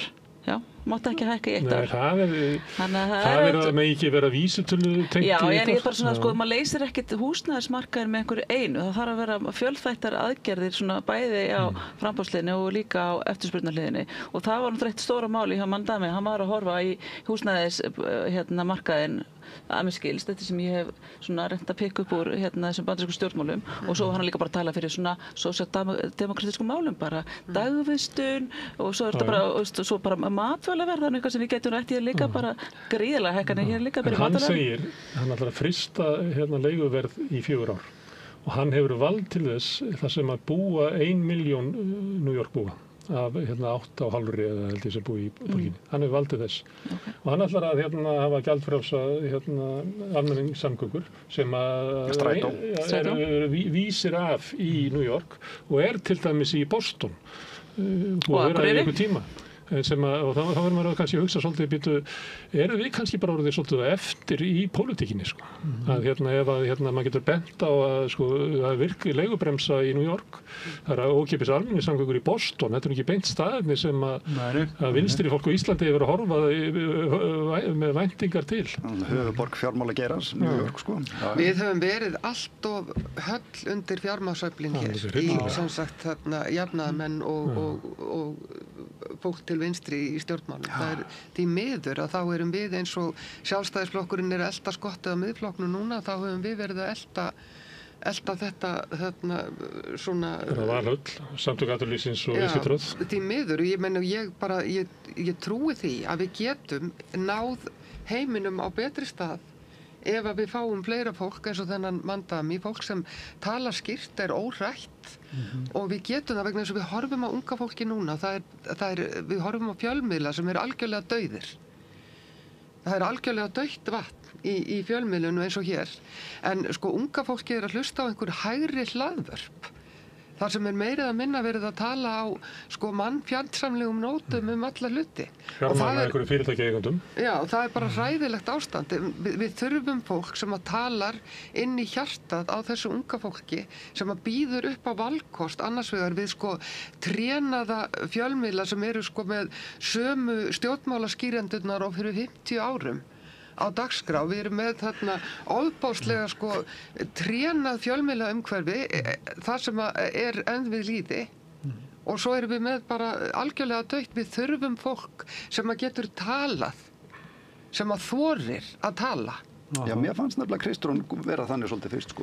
Jú, en hún mér finnst það enn, svo ég segi það. Já, en hún þarf að stíga aðeins. Hún hefur bara verið að tala fyrir sterku velferðarkerfi og ef fólk kíkir í húsnæðispakkann. Hún talar ofta eins og banki, hún á ekki að gera það. Hún á að tala eins og manneskja. Það sem að Kjartan segir, eitt sem er áhugavert við Mamdani, það er til dæmis að hann hlustar ekki á hótanir auðvaldsins í New York, sem er náttúrulega bara hjarta auðvaldsins í heiminum. Þetta er náttúrulega stórkostleg frétt að sósíalisti borgarstjóri í höfuðborg kapitalismans. Já, Wall Street segir bara þeir hótuðu alls konar fyrir hótanir eru náttúrulega þannig að þú bara reyna að hafa áhrif á atburðarásina, svo getur það ekki lengur, þannig að hann er borgarstjóri og þá koma þeir segist alltaf að vinna með honum og eru þá að reyna hugmyndir að sveigja honum, þannig ákveð hugur ekki þessu. Annað sem að þú nefndir matvælaverð sem er náttúrulega stórkostlegt vandamál á Íslandi eins og alls staðar. Ég meina ríkisstjórnir í kringum okkur eru með alls konar vangaveltum hvað er hægt að gera, sumir eru að velta fyrir sér að lækka virðisaukaskatt á matvælum og fleira því það er ekki hægt að lifa við þetta. Þeir sem eru með lægstu tekjurnar geta ekki lifa við þetta ástand, við þetta háa húsnæðisverð og þetta háa matvælaverð. Og hann segir að ætla að stofna búðir, eina í hverju boroughs hverju, og sem er náttúrulega ekki margar, það eru 5 búðir fyrir 8 milljónir. En þetta er samt svona dæmi svona kjark, að þú veist, við verðum að bara fara að leita leiðum. Það má vera að þetta sé leiðin, að við bara rekum sjálf búðirnar okkar. Það gerðum við þegar stofnuðu kaupfélögin og þegar verkaliðurinn í höfuðborgarsvæðinu stofnaði Krón og ég meina fólk hefur gert þetta áður, fyrir kynslóð gerðu þetta. Því það er ekki hægt að lifa í samfélagi sem er algjörlega stjórnað á auðvaldinu og hinnum ríku og það er eiginlega skilaboðin sem hann kemur með inn í New York. Það er ekki hægt að búa í þessu bæ. Vegna þess að hann allt sem hefur verið gert undanfarna áratugi hefur verið gert til þess að kröfum hinna ríku og það er ekki pláss fyrir okkur lengur, venjulegt fólk. Og þetta verður svo leiðileg borg, þetta verður ömurleg borg og meðan hún var svo skemmtileg sem að fólk kom allstaðar á heiminum, var að gera alls konar skapandi hluti og var íðandi mannlíf og bara menningarleg höfuborg heimsins. En nú er ekki búin að vera það í 30-40 ár. Hún er bara að deyja úr leiðendum. Og það er það sem auðvaldið býður okkur upp á. Ef við gerum allt eins og við viljum, þá deyið þið úr hungri, þið deyið úr vosbúð og deyið úr leiðendum. Já, en við skulum vona að þetta rætist eitthvað úr þessu hjá okkur. En hér eftir, ætlar þú að taka móti 4 gestum, ætlar að ræða stöðu vinstrisins, ekki síst í New York. En ég ætla að þakka ykkur fyrir komuna. Takk hérlega. Kjartan Sveinsson, Þóra Kristín Ásgeirsdóttir, blaðamaður og Arna Lára Jónsdóttir, þingmaður. En Gunnar Smári tekur við eftir augnablik. Hann verður með ykkur. Alþýðufélagið er eigandi samstöðvarinnar. Markmið félagsins er að auðga og bæta umræðu í samfélaginu. Allir geta gengið í Alþýðufélagið með því að skrá sig fyrir áskrift að samstöðinni. Samstöðin.is. Samlokubrauð, maltbrauð, tékkneskt-brauð, súrdeigsbrauð, brauð ársins, Bernhöfts bakari, íslenskt handverk síðan 1834. Jæja, krakkar, þetta er síðasti dagurinn minn. Ég ætlaði náttúrulega aldrei að fara að vinna sem leiðbeinandi. Ég hef náttúrulega aldrei lært þetta, að kenna. Ég lærði nefnilega hagfræði. Hæ krakkar, ég er nýji kennarinn ykkar. Ég er búin með 5 ára kennaranám og ég hlakka til að vera með ykkur þangað til þið útskrifist. Fjárfestum í kennurum. Kennarasamband Íslands. Samstaða skilar árangri. BSRB, afl í þágu almennings. Húnavellir gistihús. Gisting og tjaldstæði á góðu verði. Morgunmatur og kvöldmatur, sundlaug, heitur pottur og íþróttasalur. Tjaldstæðagestir hafa aðgangað öllu sem tilheyrir gistihúsi. Upplýsingar í símum 848 7012 og 861-2319. Tölvupóstur hunavellir@hunavellir.is. Gerist áskrifendur á samstöðinni og taki þátt í að byggja upp öfluga og róttæka samfélagsumræðu.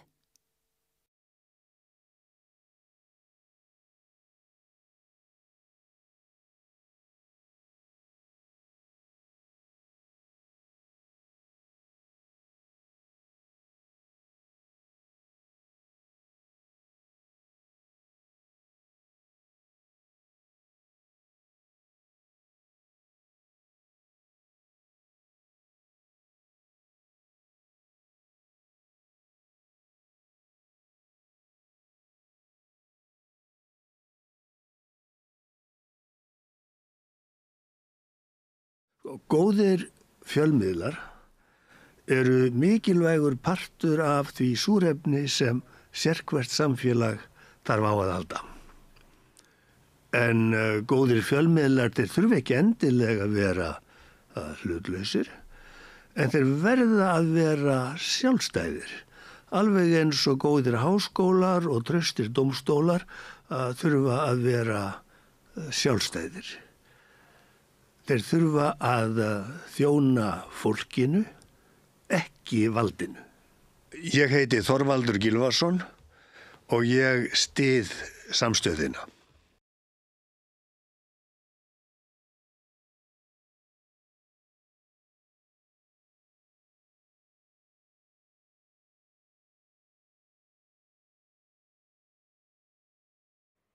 Hvar skrái ég mig í áskrift?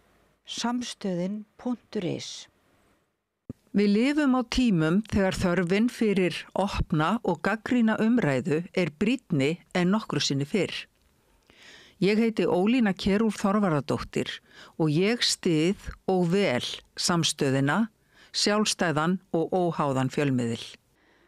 Öflugur og ódýr auglýsingamiðill 40.000 manns sjá eða heyra þætti samstöðvarinnar í hverri viku. Ef þú vilt auglýsa, sendu póst á samstöðin@samstöðin.is. Allir þættir samstöðvarinnar eru fáanlegir á öllum helstu hlaðvarpsveitum.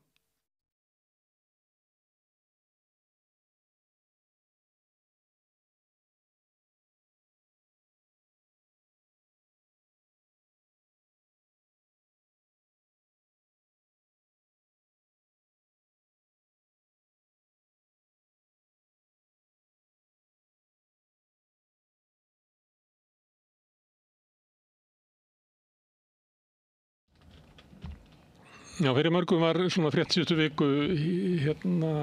kosningar í Bandaríkjunum, borgarstjórnarkosningar í New York, þar sem Zohran Mamdani sigraði, yfirlýstur sósíalisti og svo hann múslimi og innflytjandi og stillið sér upp sem eiginlega höfuð andstæðing alls þess sem Trump stendur fyrir.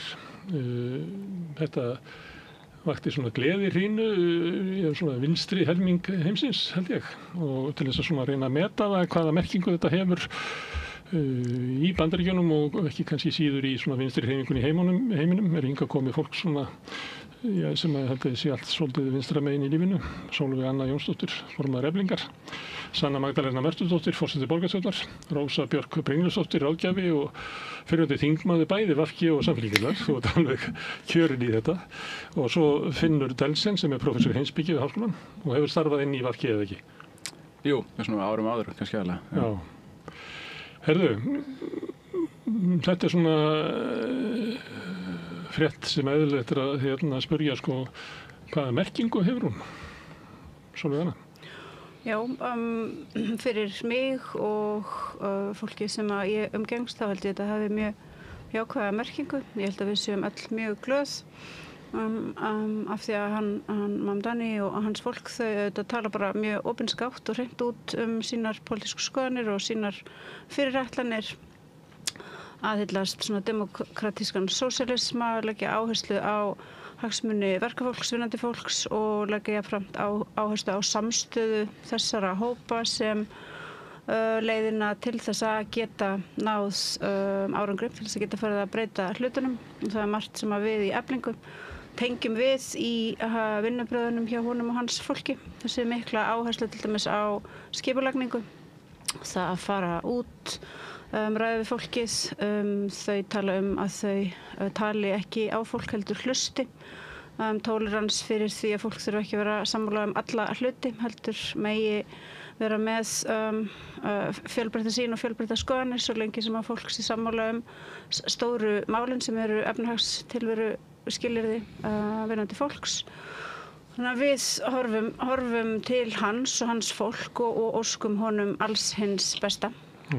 Hann var, kosningabaráttan byrjaði eiginlega þannig, hann var að taka viðtöl út á götu og maður var alltaf að hlusta á fólkið í New York lengi framan af og eiginlega alveg til enda. En Sanna Magdalena, er þetta hvatning fyrir þá sem var starf í borgarpólitík í Reykjavík? Þetta var mjög ánægilegt að sjá að hann hefði sigrað og flottur, skemmtilegur, hress, ungur sósíalisti og hann auðvitað einmitt náði til fjöldans og þetta var fólki sem var að vinna saman og hann var með næst í 105.000 sjálfboðaliða. Ég sá þarna á síðan hans að talan var 104.700 og eitthvað, minni mig. Og sko þau náðu að banka upp á, tölurnar voru sko hvað, ég held að það verið 3 milljónir sem þau bankuðu upp á hjá fólki. Að tala við fólk og bara hlusta og spyrja einmitt, þú veist, hvað þarf að gerast svo að borgin verði borg fyrir þig en ekki þessi rándýru borg sem ómögulegt að lifa í út af því að húsnæðisverð hátt og fer sífellt hækkandi, út af því að matvöruverð hátt og fer sífellt hækkandi. Þannig að þetta auðvitað bara mjög ánægilegt að sjá og gefa manni von og auðvitað þetta hvatning til þeirra sem eru í borgarstjórn, allan að sósíalista, gott að geta litið til þess og séð árangurinn sem þetta náði og tala bara einmitt á mannamáli og tala skýrt, benda með skýrum hætti á hver vandamálin eru. Hann var aðalega að tala húsnæði, samgöngur, matvöruverð og síðan auðvitað að börnin geti fengið umönnun og þannig að þetta bara þessi grunnþættir í lífi fólk sem að þurfa að vera í lagi út frá svona efnahagslegu réttlæti að einblína á það og hann með lausnir, hann veit hvernig á að leysa það. Rósa Björk, þú bjóst í bænum fyrir 10 árum eða svo? Já. Hann versnaði eitthvað síðan þá líklega. Þessi kostnaður við að vera venjuleg manneskja í New York ábyggilega ennþá verri núna heldur en var þegar þú varst fyrir 10 árum. Já, nú alveg nógu hár þá sko. En kjör Mamdani náttúrulega ótrúlega gleðilegt af því að sigrinum fylgir svo mikil von og ég held að hann hafi líka ekki spilað en svona var talsmaður vonar og þetta líka gríðarlega mikill ósigur fyrir Trump og það sem að Trump stendur fyrir sem þessi hægri öfgar og populismi sem að Trump stendur fyrir og hefur sýnt í verki að það ekki bara orðin sem að þar skipta máli hjá Trump heldur líka aðgerðirnar en Mamdani einmitt eins og hér hefur komið fram þá náttúrulega líka þetta sigur íbúana raun og veru í New York sem að sína með því að kjósa Mamdani að þetta eigi að vera borg fyrir alla íbúa en ekki bara fá og útvelda og ekki bara fyrir þau sem að eiga turnana á Manhattan heldur líka þau sem búa út í úthverfunum og fólki sem að stritar alla daga til þess að eiga fyrir sig og sína. Þannig að þetta gríðarlega mikilvægur sigur og ótrúlega gleðilegt og þetta líka einhvers konar merkjum svona ákveðin kynslóðaskipti eða kynslóðabreytingar inn í demókrataflokknum og það líka að það gott að sjá að vinstri raun og veru að líka með þessum sigri og ekki bara þannig í New York, heldur líka í Virginia og New Jersey og svo líka kosningum í Kaliforníu kjördæmaskipan að þar eru vinstri menn og vinstra fólk að svona ná fótum sínum aftur. Það er svona klassískari svona demokratasigur, ekki svona sósíaliskur. Já, New York borg líka demokrataborg, sko. Þó má geta báðir ríkisstjórnarnir sem voru kosnir voru fyrstu konunnar sem eru í þeim fyrstu. Já, algjörlega. Þannig að það eru miklu sigrar þarna sem við erum vitni að. Og það er líka, Mamdani náttúrulega að með tillögum sínum að þá vill hann gera borgina aðgengilega, fjárhagslega fyrir sem flesta og kemur með mjög góðar raunhafar tillögur þar að lútandi og það líka þessi fjölbreytileiki sem er náttúrulega einkennismerki New York borgar og Bandaríkjanna heilt yfir. Að þetta sé og New York verði áfram kyndilberi fjölbreytileikans og innflytjenda sem hafa búið til þetta samfélag sem New York stendur á. Finnur þegar maður spyrir merkingu þá ringir mér alltaf í heimsbygging.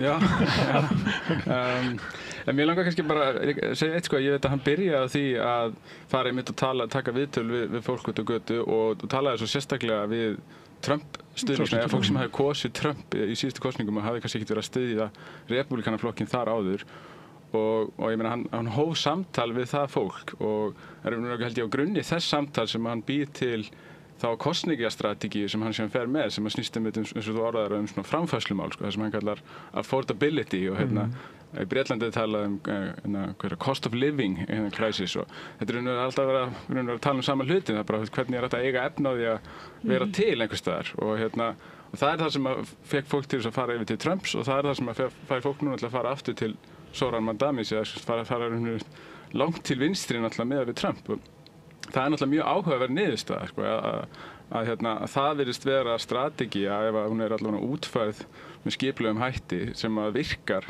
líka gagnvart svona einhverjum hægri öflum sem þannig að mér finnst það að vera kannski aðalærdómur sem hættir að draga. En af hverju fóru þessi kjósendur til Trump? Það ekki eins og hann hefur lofað, hann hefur reyndar lofað því að lækka verðbólguna en það ekki hann eins og séð með að kynna einhverja aðgerðir til þess. Nei, hluti til auðvitað það bara fór verðbólgan úr skorðum hjá Biden stjórninni eða á hans árum og það bara svona þekkt að ef eitthvað gerist á þinni vakt þá er matarverð sem hefur hækkað mikið og við erum vön verðbólgu hér á Íslandi en Bandaríkjamenn síður og þegar það kemur svona rosalega kurva í verðbólgu þá það svona meira sjokk held ég fyrir Bandaríkjamenn þannig að það held ég hafi miklu meiri áhrif heldur en það hefur haft hér erum við þetta með annars konar kannski krísu aðalega það aðalega við erum kannski húsnæðisvandinn sem svona aðal verðbólgukrísan hér og tölum kannski það þannig en þetta líka verðbólgukrísa hún hefur bara verið svo stöðug einhvern veginn að það einhvern veginn eins og þessi ekki tekið eftir henni Mér finnst þetta mjög góður punktur þetta að fara og tala við fólkið sem þú myndir mögulega halda að þú þyrftir ekkert að tala við eða það verður tímasóðan að tala við fólk sem með afstöður sem ganga kannski einhvern veginn gegn þínum prinsipum. En ef þú ætlar að ná árangri hjá vinnandi fólki þá þarftu einmitt að nálgast það ekki með fordæminguna af vopni, ekki þannig að einhver manneskja leyfir sér að orða skoðanir sem að þér kannski hugnast ekki að þú færi bara strax í það að kalla hana fasista og nasista, heldur að þú hlustir og reynir þá frekar einmitt að fókusera á það hvað þú og þessi manneskja eigið sameiginlegt og reynir þannig að leiða með góðu fordæmi og ég held að þetta sé greiðlega mikilvæg nálgun hjá Mamdani og hans fólki og ég vona af öllu hjarta að fleiri í Bandaríkjunum og bara við að veröld geti gert þetta svona að sinni strategíu að hætta þessum sífelldu fordæmingum og þessum svona flokkadráttum og vera alltaf að hólfa fólki einhvern veginn baskets of deplorables eins og Hillary Clinton gerði og svo góða fólki þú veist, fólk sem einhvern veginn alltaf annarkvort réttu eða röngum einn við einhverja línu sem að það sjálft kvittaði aldrei upp á að yrði dregin þetta að til dæmis hætta að fókusera með þessum obsessífa hætti á identity politík og fara að fókusera á hagsmunina sem að geta einmitt sameinað ólíka hópa verkafólks, geta sameinað einmitt unga bandaríska krakka sem að þú veist geta ekki komist í einhvern veginn eigið húsnæði og svo kannski íhaldsama muslima hvað eiga þau sameiginlegt? Jú, þau eiga það sameiginlegt einmitt að þau vilja geta séð fyrir sér og sínum, þau vilja geta byggt upp einhverja framtíð og það þarf ekki að byrja á því að láta þau fyrst einhvern veginn rífast allt sem þau eru ósammála á og ef það á að vera nálgunin þá hvort sem ertu aldrei að fara að ná neinum árangri. Þannig ég vona öll í hjarta fólki til líka að meðtekið þetta sem einhverja pælingu og unnið með þetta af því að þá, ef það getur gerst, þá held ég að við mögulega eigum í alvöru einhvern sens. En þessar víglínur sem þú ert að vísa til í bandarískum stjórnmálum eru þær svo mikið inn í New York nema kannski á Staten Island þar sem hann náttúrulega vann ekki þar svona hvítara samfélag en annar staðar og þessi viðhorf sem þú ert að vitna til eru kannski ríkari en þau ekkert svo mikið í öðrum deildum New York. Það mjög áhugavert að skoða skiptingu atkvæða eftir hverfum í New York og það til dæmis við vorum náttúrulega, ég og maðurinn við vorum að skoða hverfi sem við byggum í og það var mjög hátt hlutfall þeirra sem kusu Mamdani en í öðrum hverfum til að mynda sem eru svona sögulega sé gyðingahverfi, þau voru til dæmis ekki þar og líka sömuleiðis inn á Manhattan þar sem að svona hærri lifistandard, þar voru ekki eins margir sem að kusu hann, þannig þú veist, það náttúrulega gríðarlega áhugavert að skoða eftir hverfunum og vita líka þá hvernig íbúasamsetningin og hvernig dreifing fjármuna líka hjá þeim íbúum, þannig auðvitað skiptir það máli. Mér langar líka að segja sko að það svona það líka mjög margt sem að Mamdani kemur inn í sinni kosningabaráttu mína. Hann náttúrulega stuðningsmaður baráttunar fyrir réttindum Gaza og ég meina það stutt síðan að voru 12 milljónir manna sem söfnuðu saman öll Bandaríkin til þess að mótmála Trump og hans pólitík. Það var bara núna í lok október. Þannig að það einhvers konar svona skipulagning í farveginum, þessi fólk sem ekki að samþykja þessi stjórnmál Trump. Þau að sameinast. Það eftir að koma í ljós hvað demókrataflokkurinn gerir, hvort að demókrataflokkurinn bara fríkar út og heldur áfram að ösla sína handónýtu leið beint til helvítis, eða hvort að þau geta, þú veist, í alvöru hugsað, þú veist, okkur ber skylda til þess að standa með vinnandi fólki í Bandaríkjunum. Við ætlum að hætta að vera bara málpípur og hagsmuna aðilar auðvaldsins. Það líka alveg eftir að koma í ljós og það sem einmitt svo flott við Mamdani og hans fólk einmitt að þau fara úr þessum fasa að við ætlum að fara út á göturnar og við ætlum að mótmæla, sem auðvitað mjög mikilvægt að sjálfsögðu, en það dugar aldrei eitt og sér til og það höfum við séð sem að fylgjumst með bandarískum stjórnmálum að frá því að Trump tók við í fyrsta skipti, þá hafa bara mótmæli, það kemur svona flare up og svo fer það út, flare up, fer það út. En það sem að Mamdani og þau eru að gera, þau eru að skipuleggja, þau eru einmitt eins og þú varst að segja, Sanna, hvað með ríflega 100.000 sjálfboðaliða og þau eru búin að þjálfa upp 500 mjög virka bara svona coordinators sem að ráða við að halda utanum og senda fólk út og skipuleggja. Þetta eitthvað sem að verður að gera ef það á að ná að halda áfram að sigra og þá eftir að koma í ljós hvort að Kamala Harris og Pete Buttigieg og þetta lið getur eða vill gera þetta eða hvort þau ætla bara með Trump og brjálæðingunum að sabotera allt sem Mamdani gerir út af því að það séast það sem þau raunverulega vilja einmitt að vinnandi fólk eigi betra líf í Bandaríkjunum. Þau eru á svona fundum eins og við núna velta fyrir sér það sem að gerist í New York, getur það gerst annars þar? En hann álíka, maður skjóta hans inn í, hann álíka lengri sögu því hann byrjaði þetta fyrir það bil ári síðan að taka einmitt viðtöl við fólk og bara hver er staðan í þínu lífi, af hverju kaustu Trump og einmitt að draga þetta fram, en líka bara eins og þegar hann stóð með leigubílstjórunum og var hann ekki í hungurverkfalli með þeim, hann stóð með leigubílstjórunum og með svo athyglisvert núna það var einmitt verið að fjalla hans nálguna og var með einhvern blaðamannafund á miðnætti. Þú veist, það að sýna inn í þennan heim vaktavinnu fólks og fólk sem að vinnur á næturvöktum, þannig hann algjörlega með á hreinu hverjar þarfir fólksins eru sem að hann að berjast fyrir. Það ég var að segja að demókratarnir eru núna að funda í alls konar deildum flokksins og spurningin svo, er eitthvað að læra af New York eða þetta einstakt, New York svo ólík Bandaríkjunum að eins og maður heyrði bara eiginlega áður en hann var búinn að vinna að það þýtti ekki að bjóða fram upp á Mamdani í Michigan eða annars þar, það var verið að tala svona þessi viðbelti og svona, hann væri alltof litaður af einhverju svona samkomulagi innan New York borgar að heimurinn ætti að vera fjölbreytilegur. Hann náttúrulega, New York borg einstök borg í Bandaríkjunum. Hún mjög öðruvísi borg heldur en flestar aðrar borgir í Bandaríkjunum. Þannig það alveg á hreinu sko. Men hún mjög alþjóðleg, hún mjög fjölbreytt og hún kannski oft á tíðum endurspegla kannski ekki alveg svona aðrar pólitískar svona undiröldur. En hún getur líka verið sko fordæmi. Hún getur verið svo mikilvægt fordæmi fyrir það sem hægt að gera. Og fyrir samtakamáttinn og svo framvegis. En ég meina við höfum náttúrulega líka dæmi öldungadeilda þingmann sem að gerði svona svipaða hluti, Alexandria Ocasio-Cortez, sem að kom náttúrulega líka var að vinna á börum og kaffihúsum og náði einhverju svona fylgi bara með því að fara alveg í grunninn.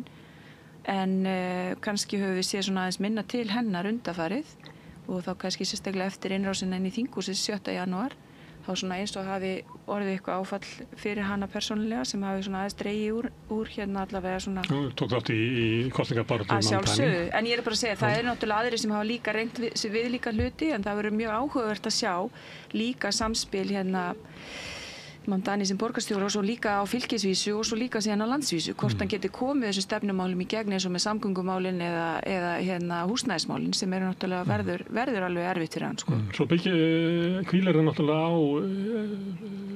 sögu Mamdani, þetta Occupy Wall Street hreyfingin sem mótmælarhreyfing og sem gata af sér kannski hérna stuðning við Bernie Sanders sem var tilraun til þess að ná hérna að vinna framboð og hérna, AOC og fleiri sem unnu svo í kjölfara á því, þingsæti og þannig að sömuleitt þetta eins og maður gæti horft á þetta fyrir lengri tíma og sé að þarna hreyfing í uppbyggingu sem á sér svolítið líkan hérna tón sem að óvinnurinn 1% og 0,1% sem að eyðileggja samfélagið.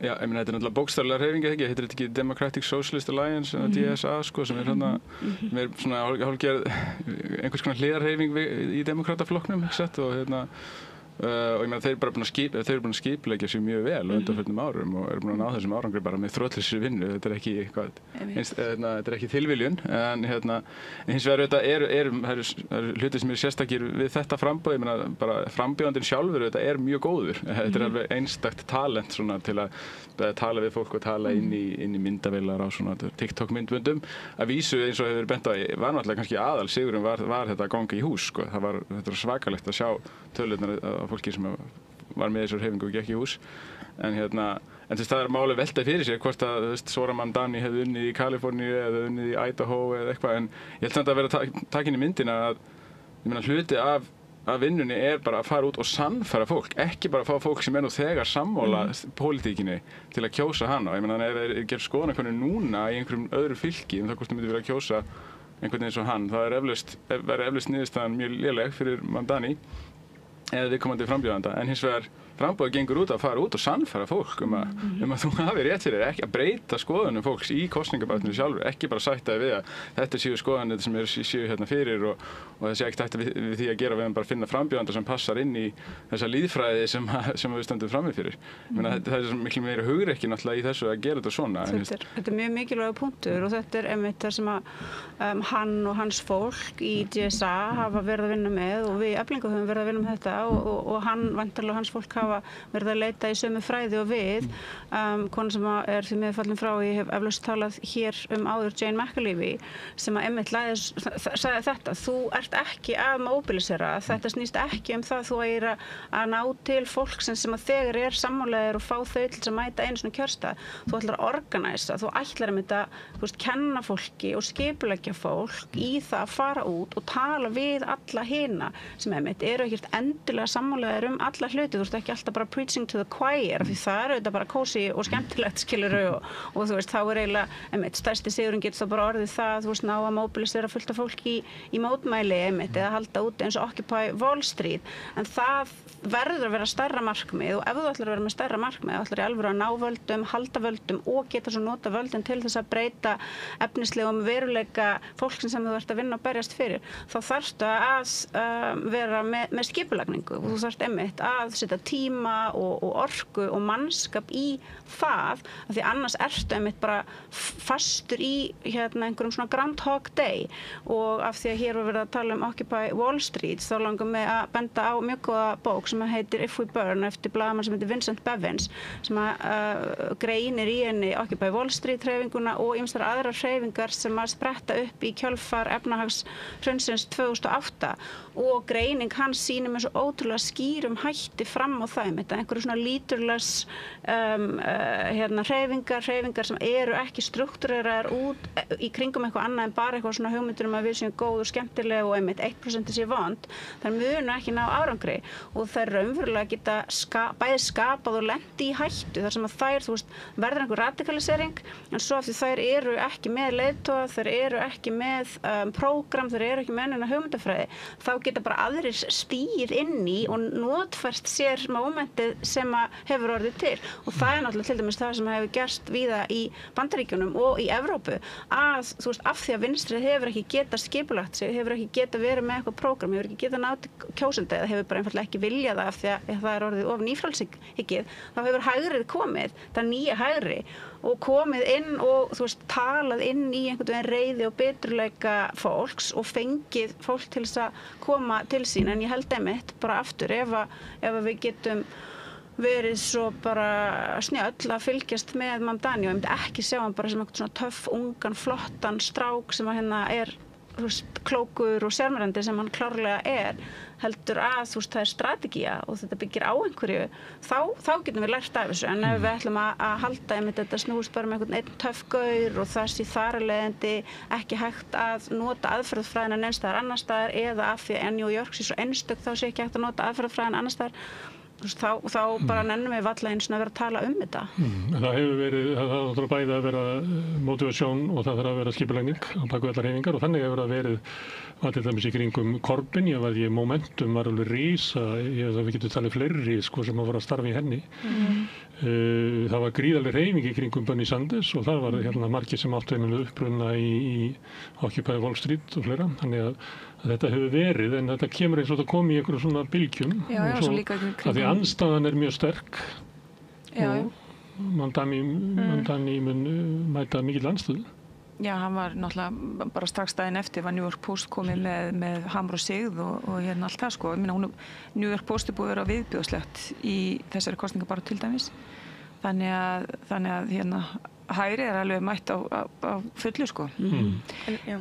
Nei, ég vildi bara líka nefna dæmi, þú veist, við höfum líka séð þetta í Fraklandi með Mélenchon og hérna hreyfinguna þar og auðvitað eins og Sólveig segir, auðvitað hérna er það sem ég átti við með New York var bara, hún er náttúrulega einstöku út af allri sinni sko hérna gerð og hvernig hún er uppbyggð og hérna hversu opin og fjölbreytt hún er en að gera nota þetta sem hérna gott fordæmi hvernig hægt er að gera hlutina og ég meina góðar kosningabaráttur þær skila akkurat árangri og ég meina maður getur líka nefnt dæmi eins og Emmanuel Macron notaði nákvæmlega sem hérna aðferðafræði að labba í hús og hann með 200.000 sjálfboðaliða sem löbbuðu í hús í Fraklandi og sem var grunnurinn hans sigri. Og þá kemur kannski að þriðja sem að þarf að halda sigrinum sem að til dæmis Corbyn tókst ekki. Þú ert með efasemdir um AOC.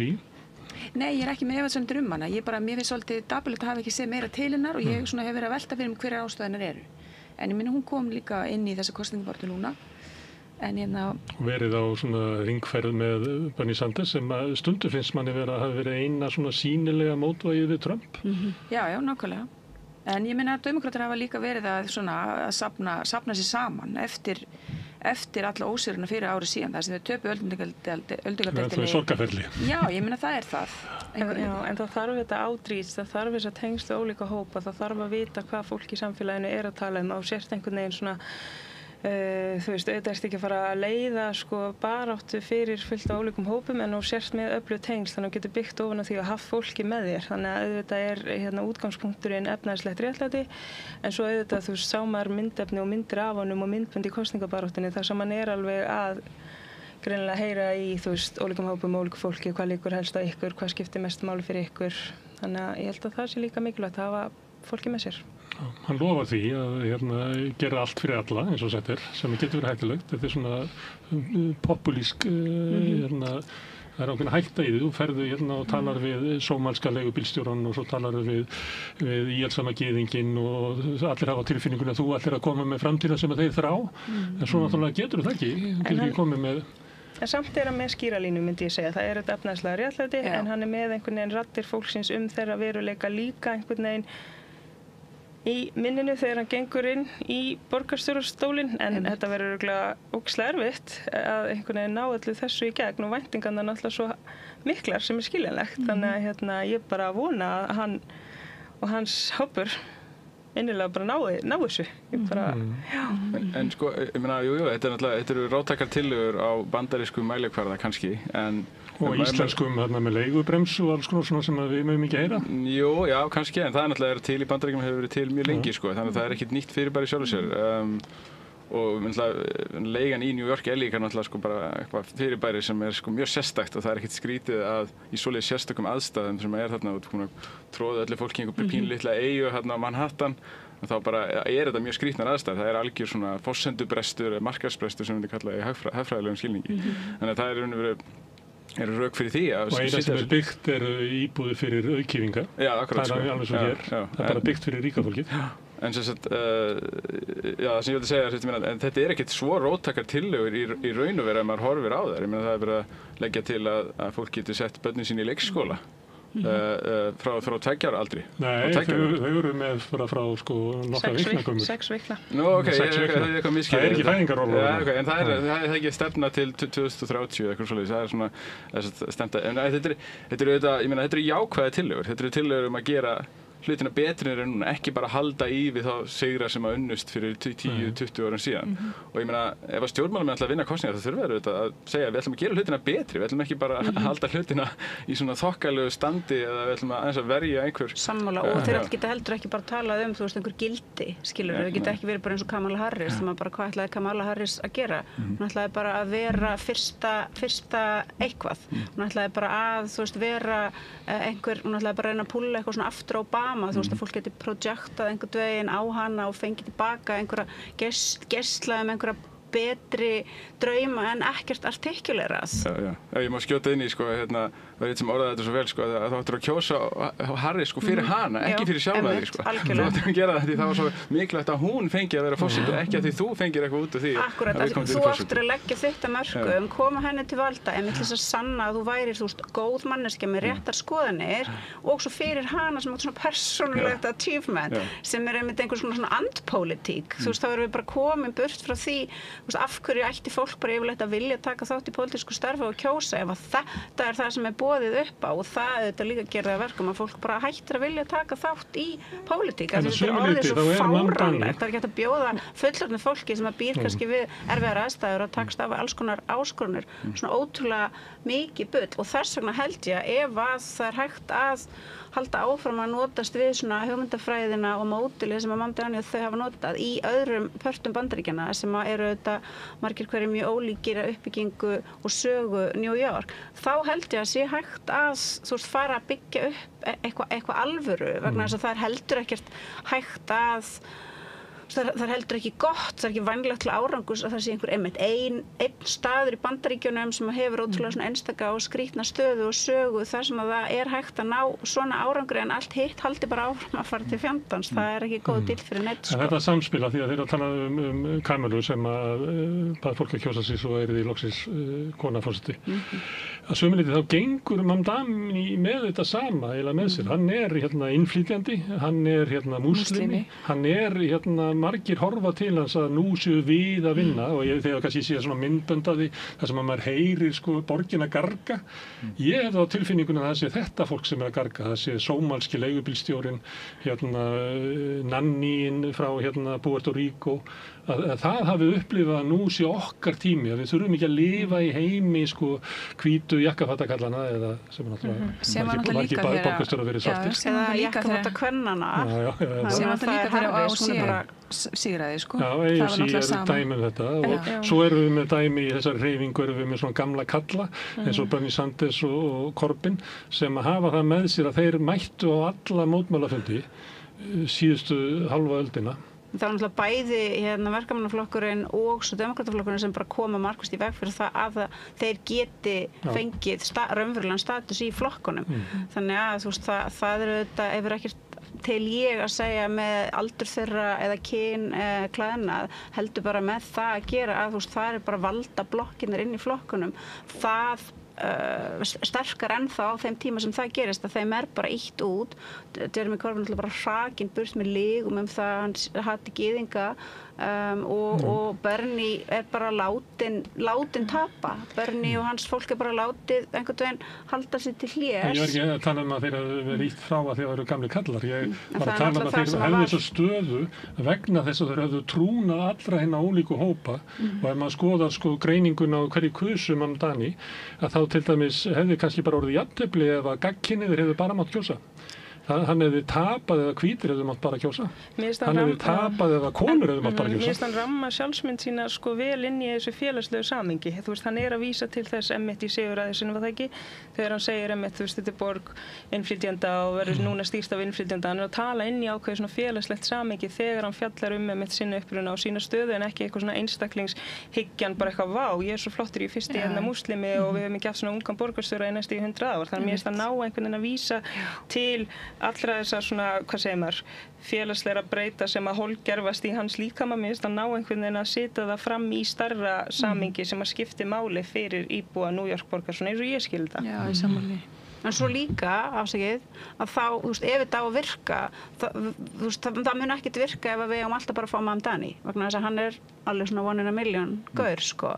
En þú veist, ef það prógram og ef það flokkur og ef það eru hugmyndir og ef þú veist, það struktúr, þá hægt að fá mannesku sem kannski ekki alveg jafn svakalega geggjuð og Mamdani, sem á samt að geta unnið sigur, þú veist, það náttúrulega líka sem það gengur út á og þess vegna þessu þjálfunarprógram svona rosalega mikilvæg. Þess vegna actually mjög mikilvægt að þessu búin að þjálfa upp einhverja 500 leiðtoga vegna þess að í röðum þeirra leynist mögulega alvöru leiðtogi og svo ef það hægt að fara með þetta víðar, þú veist, þá hægt að hjálpa líka fólki að komast upp úr þessu vonleysi og þessu apathíu eða þá einmitt þessari svona örvæntingafullu trú á það, þú veist, það sé alltaf einhver svona sem sé að fara að redda þessu. Og það ekki þannig að þessi hreyfing hafi sent hann, heldur hann að vinna sínum málum og hreyfingin þeir ná saman.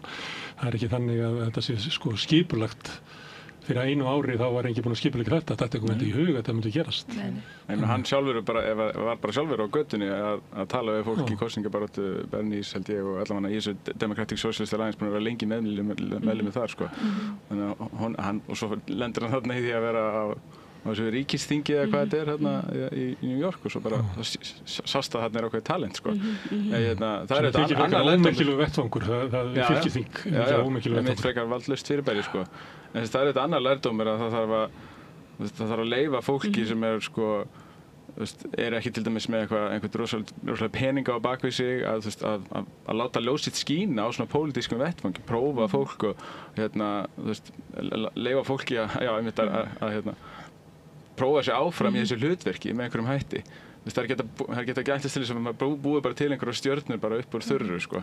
Það er að vera breið virkni í hreyfingunni. En sáu þið reglurnar í New York fyrir fjárframlögin ef þú gefur sem sagt inn í kosningabaráttu eða kemur New York borg og 8-faldar upphæðina. Mér finnst það mjög athyglisvert.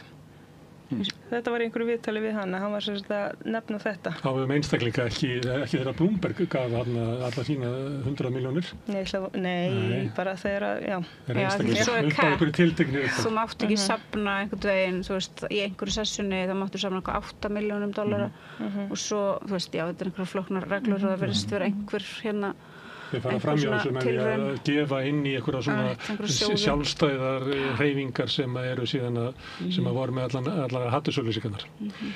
Herðu, þetta að sömuleyti að gerast víðar. Það ég veit ekki hvort að þið hafi fylgst með græningum í Breitlandi eftir að Polanski, Zach Polanski var hann var kosinn formaður. Hann mætir með mjög afgerandi stefnubreytingu flokksins og kosinn og nær yfirgnefandi meirihluta og hefur þar landi mjög mikið umboð til þess að breyta flokknum, raunverulega færa hann í átt að svona sósíalískum kröfum. Hann telur að lífskjarakrísan sé álíka mikilvæg og sé afleiðing af sömu krísu og loftslagskrísan og skilgreinir þar grænan flokk sem að út frá svona sósíalískum sjónarmiðum og hann bara einhvern veginn svona á leiðinni í skoðanakönnun, kom með 80% fylgi í nýjustu könnun meðan að verkefnaflokkur með 15%. Já. En hann líka svona eins og Mamdani, hann mjög mælskur og mjög flinkur á samfélagsmiðlunum. En hann líka eins og þú segir, hann hefur fært svona orðræðuna inn í græningjaflokknum meira til vinstri og svona tengt þessa félagshyggju og loftslagsmálin og grænumálin saman sem mjög áhugavert að fylgjast með. Og nær aukningu í fátækri í héröðum Englands, ég var að skoða það. Það ekki þannig hann sé bara rjúku upp í London þar sem allir eru umhverfisinnar, alls ekki. Akkurat, og það líka þessi tenging sem að kannski sem mörgum hefur vantað og skort, það að tengja loftslagsmálin og við bara venjulega veruleika fólks og hann gerir það mjög, hann er mjög flinkur í því. En mér langaði svona aðeins líka bara af því þið voruð að tala sko, hvernig ætti að ná til fólksins sem er að berjast í bökkum sko, til þess að ná endum saman mánaðamótin og svo framvegis og einhverju kosningarna þá fara þessi kjósendur til mannsins og Trumps og svo næstu kosningum til Mamdani. Og þetta er náttúrulega gríðarlega áhugavert fyrirbæri og það er náttúrulega þetta fylgi sem við erum kannski að sjá í meira mæli sem snýst ekki einhverju flokkshollistu, heldur líka bara hvar liggja áhersluna sem að koma við minn veruleika og mig og minnar fjölskyldu eða minns veruleika og það eitthvað sem held ég að svona nútíma stjórnmáli þurfi bara að stoppa og staldra við reglulega og segja, byrju fyrir hvernig erum við að gera þetta og af hverju erum við að þessu? Það er ekki bara einmitt að halda í okkar venjulega fylgi, heldur líka að sjá bara hverjir eru hagsmunir bara almenna kjósenda og fólks í landinu eða í borginni sem að við þurfum einhvern veginn að fara að berjast fyrir og tala fyrir sko. Sammála.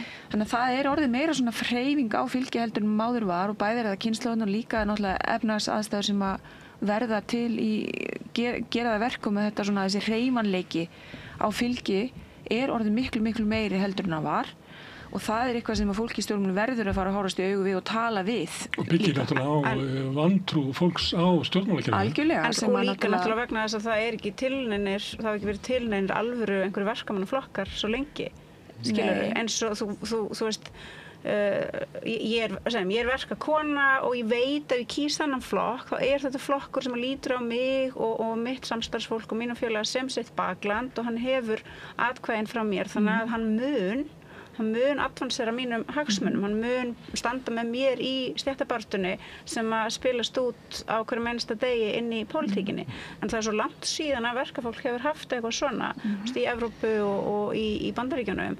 Þannig að það auðvitað líka ástæðan fyrir því að pendullin bara einhvern veginn alltaf að sveiflast. Fólk auðvitað bara að reyna að finna bara einhvern stað og einhvern málsvara sem að actually meinar eitthvað því sem hann að segja. Og svo af því að, þú veist, eins og í Bandaríkjunum, hvað langt síðan að Demókrataflokkurinn hætti að vilja vinna fyrir verkafólk. Í það minnsta frá því að Clinton var forseti og keyrði bara í gegn pólisíur sem að voru bara með mjög aktífum hætti, mjög skaðvænlegar fyrir verkafólk í Bandaríkjunum. Þá hefur Demókrataflokkurinn bara verið að senda verkafólki í fingurinn constantly. Þannig að auðvitað gerist það á einhverjum tímapunkti að fólk hugsa bara ok, fuck it, ég ætla það bara að prófa að kjósa hann geðsjúkling þarna. Kannski ætlar hann actually að gera eitthvað. Kannski ætlar hann bara actually að setja þannig tolla á að þú veist, vinnan og versmiðan sem voru hérna fyrir 20-30 árum geti komið aftur. Jafnvel þó hann haldi Great Gatsby boð, sko, saman tíma 42 milljónir eru að detta af, sko, launaskrá. En af hverju myndir ef þú væri bara einhver svona venjuleg verkamanneskja, kjósandi, þú veist, þú hugsar, ok, Demókrataflokkurinn, þau ljúga, þau eru spillt, þau halda líka sín Gatsby boð, þú veist, og eru bara alltaf eitthvað að, þú veist, eru bara í búðinu, eru alltaf að signalera auðsinn og status og menntun og fegurð og gáfur. Af hverju þau eitthvað betri fyrir mig en þessi vitleysingur? Hann allan með smá skemmti element þarna í geðveikjunni. Það ágætlega orðað 2016 að það skárra að kjósa Rugludall heldur en Legara. Sammála. Já, eins og Rugludallinu sé ekki Legari. Nei, það var alltaf að hugsa að fólk getur kosið neikvætt. Ég held líka að fyrir venjulegt fólk sem að ennþá, af því við vorum alin þannig upp og einhvern veginn það svona partur af gildunum sem samfélagið við eigum ekki að segja ósatt. Það bara slæmt að segja ósatt.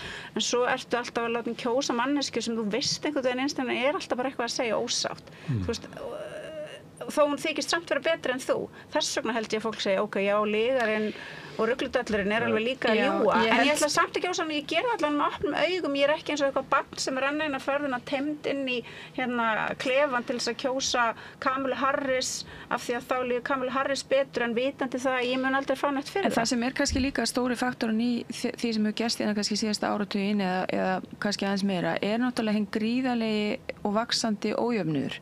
Það náttúrulega bara búið að breikka þetta bil svo hratt og geigvænlega. Við erum að lifa tíma nýfrjálshyggjunnar sem að leiði til þess. Já, ég meina þetta bara orðið algjörlega og það engin tenging þarna á milli og náttúrulega einhverjar klassískar stjórnmálastéttir eða fólk sem hefur verið lengi í stjórnmálum náttúrulega kannski bara búin að aftengja sig af því að þetta ekki þeirra raunveruleiki og hefur ekki verið lengi. En það náttúrulega líka svo mikilvægt að einmitt þessi raunveruleiki fólk sem situr eftir að hann fái eitthvað rými inni í stjórnmálum nútímans. og fáum fyrir sér talsfólk sem að talar fyrir hagsmuni þessa fólks og það bara því fleiri, því betra en hérna þá verður það talsfólk náttúrulega vera saminað í því að tala fyrir hagsmuni þeirra sem að verst sitja og verst eru settir.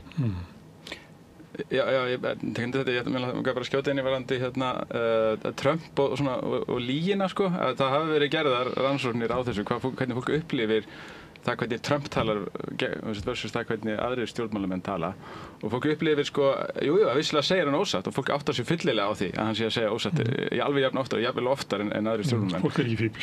En hann einlægur í sínum legum eða sínum, sko, því sem hann einhvern veginn að reyna að koma framfæri. Ef hann að segja ósatt, þá það vegna þess að hann sjálfur veit ekki betur eða hefur ekki áhuga að kynna sér eða eitthvað slíkt, sko. Og það það sem fólk upplifir og það auðvitað virðist vera rétt, ég meina, og fólk kann að meta einlægnina meira heldur en sérfræðikunnátuna. Algjörlega, mjög góða punktur og ég ætla þá aftur að mæla með bók sem ég held að þetta sé þá í 5. eða 500. skipt sem ég mæla með þessari bók hér þetta borð, en ég held samt að aldrei neitt hlusta á það þegar ég að mæla með bókum. Ég gefst ekki upp. Hún heitir Outclassed eftir Joan Íkistundum. Ég svo gerði það alveg líka, þú veist þegar hann var að segja eitthvað, ég segja 500 brauð og 5.000 fiskar, það má alveg Íkistundum. En hún heitir Outclassed eftir Joan C. Williams og meitt greining á afstöðu fólks í Bandaríkjunum, kjósenda, fólk sem að tilheyrir þessari svona lægri millistétt og verkastéttinni, fólki sem dansar ennþá á línunni, ekki dottið onni örbreiðina, ekki dottið onni í eymdina, þetta ennþá að geta látið hlutin að ganga með því að færa greiðlega fórnir og einhvern veginn bara leggja allt sitt í það, bara reyna að halda þakki yfir höfuð og koma börnum til mennta og eitthvað svona. Og þú veist, þetta fólkið sem einmitt getur ekki lengur kosið, þú veist, manneskjuna sem að ljúga en þykist vera göfugri og betri. Þetta fólki sem bara komin svo mikið ógeð á þessu að það vill frekar kjósa Trump af því einmitt það frekar tilbúið til þess að horfa á trúð performera þrátt fyrir það að hann sé eins og hann heldur en að þurfa að horfa upp á mannesku sem að með öllu sínu fasi, allri sínu framkomu segir ég betri en þú og þess vegna áttu að kjósa mig. Þú veist, þú kýst ekki Trump af því að hann segir ég betri og göfugur og heilar en þú kýst hann af einhverjum allt öðrum ástæðum. Fólk kýs, við getum sagt það svona neikvætt að fólk kaus Trump að því að vildi kjósa burt það sem að var. Og það svona, mætti kallast neikvætt. En svo spurning hvernig túlkaru það sem að kusu Trump. Og það sumir deildu það, sumir segja að fólk hafi kosið hann vegna þess að hann ýtir undir svona rasísk sjónarmið og hann á móti því frjálslyndi sem hafi áður verið og það sé eiginlega vilji almennings. Og sumir þetta kannski viðtölin sem að Mamdani tekur þetta á götu og ég veit ekki hvort að það séð að það var einhver sem að keyrði Bernie Sanders inn í svona dýpstu riðbelti þar sem að Trump njöt mesta fylgisins og hent honum út og leið honum að tala við fólk og þá kemur náttúrulega í ljós að hans erindi á rýmar miklu meira við það sem að fólk myndi vilja sjá. Það sem að fólk vil bara eiga fyrir húsaleigunni og eiga mat og einhverja framtíð og eitthvað slíkt sem að Trump í sjálfum sér ekkert að selja sko.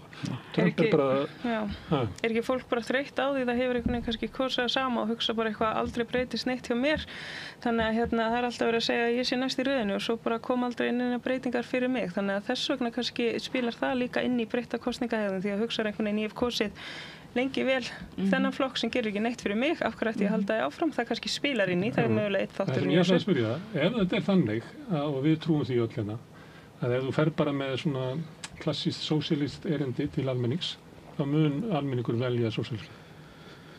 Það þannig? Hver spurningin? Að það muni virka? Þetta segja að það spurningin svo að það muni virka? Þegar Mamdani fer og tala við fólk. Já, þú fer með blokkina og segir bara hvað má bjóða þér, ódýr húsalegu, ódýr mat. Ég held að þurfi að sannfæra fólk samt líka, sko. Það ekki nóg bara að bjóða upp á kosningur, það þarf að sannfæra fólk og segja þetta hægt og þetta eitthvað sem þið ættu öll að vilja og líka fólki sem á ekki barn, það líka gott fyrir ykkur að það séu leikskólar til dæmis. Það bara gott fyrir efnahagslífið að fólk getur sett börnin sín í leikskóla og komist út á vinnumarkaðinn þegar það búið að eignast börn og svo framvegis. Það þarf alveg að ræða við fólk, það þarf að vera hluti af af ferlinu, ekki bara að setja fram einhverju stefnu sem fólk nú þegar sammála. Það finnst mér vera... En fólk að trúa því að þú sem sósíalisti getur komið þessi í mark. Á móti mjög sterkum áróður það að það er margbúið að reyna sósíalismann í heiminum og hann endar alltaf illa. Já, ég er ekki viss það er ekki víst að besta leiðin sé að ræða þetta á grundvelli hvað er sósíalismi og hvað er eitthvað annað, sko. Þetta náttúrulega eru bara tæknihugtök, sko, sem að venjulegt fólk út á götunni alveg samum. Já, og merkimiðar sem að skipta þessu. Hann þurfti ekki að segja þetta sósíalisti. Hann sagði þetta fyrst sósíalisti, svo bætta við demokratísku sósíalisti. Bara út frá veruleika, hann talar út frá veruleika fólks og það er kannski líka árangur Polanskis úti að hann þetta líka að tala þú veist, loftslagsmálin út frá veruleika fólks. Hann ekki bara eitthvað varst ekki búin að flokka þú ert vond manneskja. Þú veist, það er ástæðan fyrir heimurinn að farast og það er bara þér að kenna því og skóla ekki mjólkuferðin og settir hana í pappa, þú veist, dæmi. Hann er bara eitthvað, já, heyrðu, fólk bara að díla við sitt og við þurfum að mæta þeim og þá ekki að kosta meira að vera umhverfisvænn eitthvað þannig og hann líka tala þú veist, eins og hvernig ríkisstjórnin hefur kannski verið að forgangsraða fjármunum í eitthvað sem að þjónar ekkert hagsmunum almenningsins eins og til dæmis varðandi almenningssamgöngur. Þannig hann alveg fer inn í þennan veruleika en ekki að þykjast vera betri og eitthvað svona við þurfum bara öll að vera meðvituð að við verðum öll að vera umhverfisvænni bla bla bla af því að tengir enginn. En það aldrei vafið fyrir sósíalistum að það er auðvaldi sem að menga og auðvaldi sem að eyðileggja loftslagsgæðin, eða ekki? Nei, það hefur nú samt stundum með mitt komið skilaboðin hefur verið sett þannig fram að þetta snýst að það sé sérkenna? Já, hluta til, sko. Það hefur alveg komið þannig út.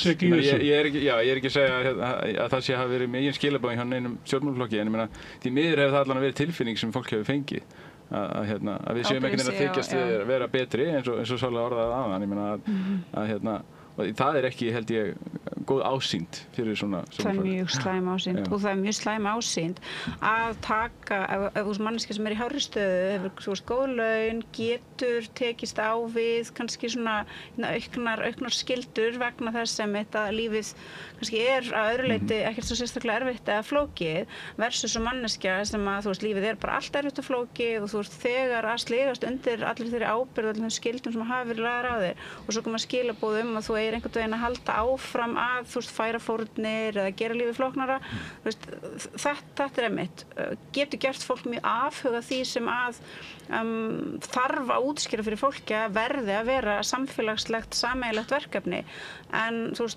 alvöru sósíalistar hafa náttúrulega verið að segja mjög lengi en fólk sem svona djúpt inn í þessum pælingum og getur útskýrt með mjög skilmerkilegum hætti með hvernig að það er ekki notkun einstaklingsins á hlutunum sem að koma okkur eða hefur komið okkur á þann stað sem við erum á heldur einmitt kapitalisminn og kólefnisfótspor hans síðustu mörg hundruð árin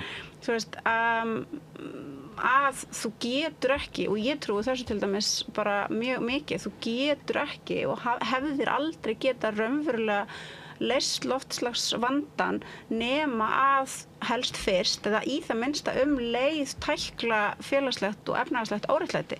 Vegna þess að ef við trúum því að þetta þurfi að vera stórt samfélagslegt verkefni sem að muni raunverulega hafa miklar breytingar í för með sér á lífstíl okkar og hegðun, þá augljóslega þarf fólk fyrst að vera komið á þann stað að það hugsi ekki, þessi er ógeðslega ríkur, ógeðslega valdamikill, hann ætlar eitthvað að vera að skipa mér fyrir, þú veist, hvað skona djók þetta? Og ég til dæmis held að ein af megin ástæðan fyrir þess að fólk svona kannski neður í tekjustíðunum hefur ekkert verið sérstaklega ginnkeypt fyrir því að verða eitthvað æðislega umhverfisvænt, það stjórnmálafólkið sem á sama tíma og það að segja okkur að hafa okkur vel, að fljúga kannski tugum sinnum á ári á ráðstefnur.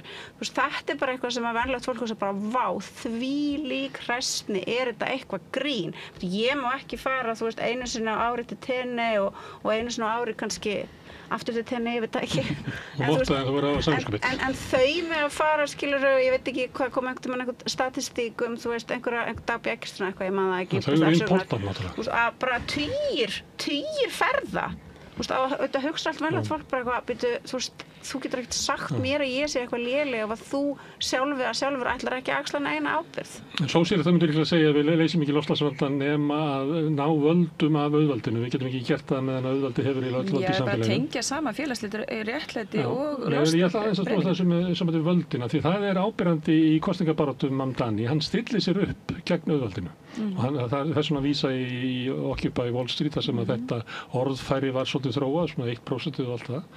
Og hann lýsir, það er auðvaldi ríku sem eru andstæðingur okkar alþýðunnar. Það er bara mjög skýrt hjá honum og það er sömuleyti þetta skýrt hjá Bernie Sanders. Kannski þurfti Corbyn svona því að hann var alltaf með hægri krattana með sér að tipla aðeins í kringum þetta. En mér finnst þetta að vera mjög skýrt hjá Mamdani að þetta eru víglínurnar í samfélaginu. Það er allur almenningur og hinnir ógeðslega ríku.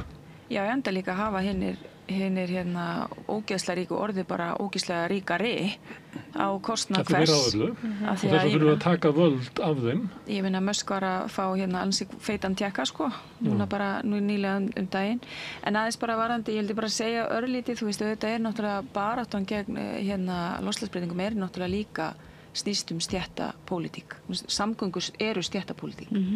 Almenningssamgöngur eru stéttapólitík. Mengun er líka stéttapólitík. Ég meina þetta er allt af sama meiði, Og ég meina það er náttúrulega bara réttindi okkar allra að búa í heilnæmu umhverfi. Þú veist, og það er bara á við okkur öll, sama hvar við erum, hvað stöðu að stétt við tilheyrum, Ok, þá er spurningin, er það áranguríkt fyrir vinstrið að stilla sér upp sem höfuð andstæðing auðvaldsins og það sem að Mamdani gerir líka, Trump, sem er þá sú menningarpólitík sem hann rekur?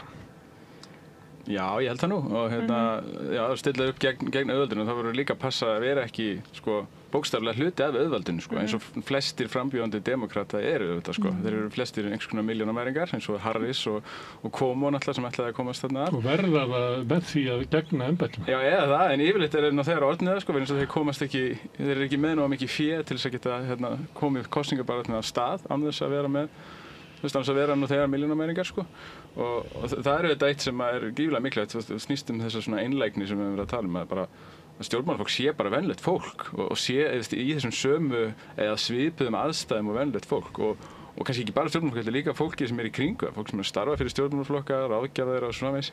Það er ekki góð þróun þegar það er orðið einhverju svona stétt í sjálfur sér sem deilir bara ekki kjörum með almenning.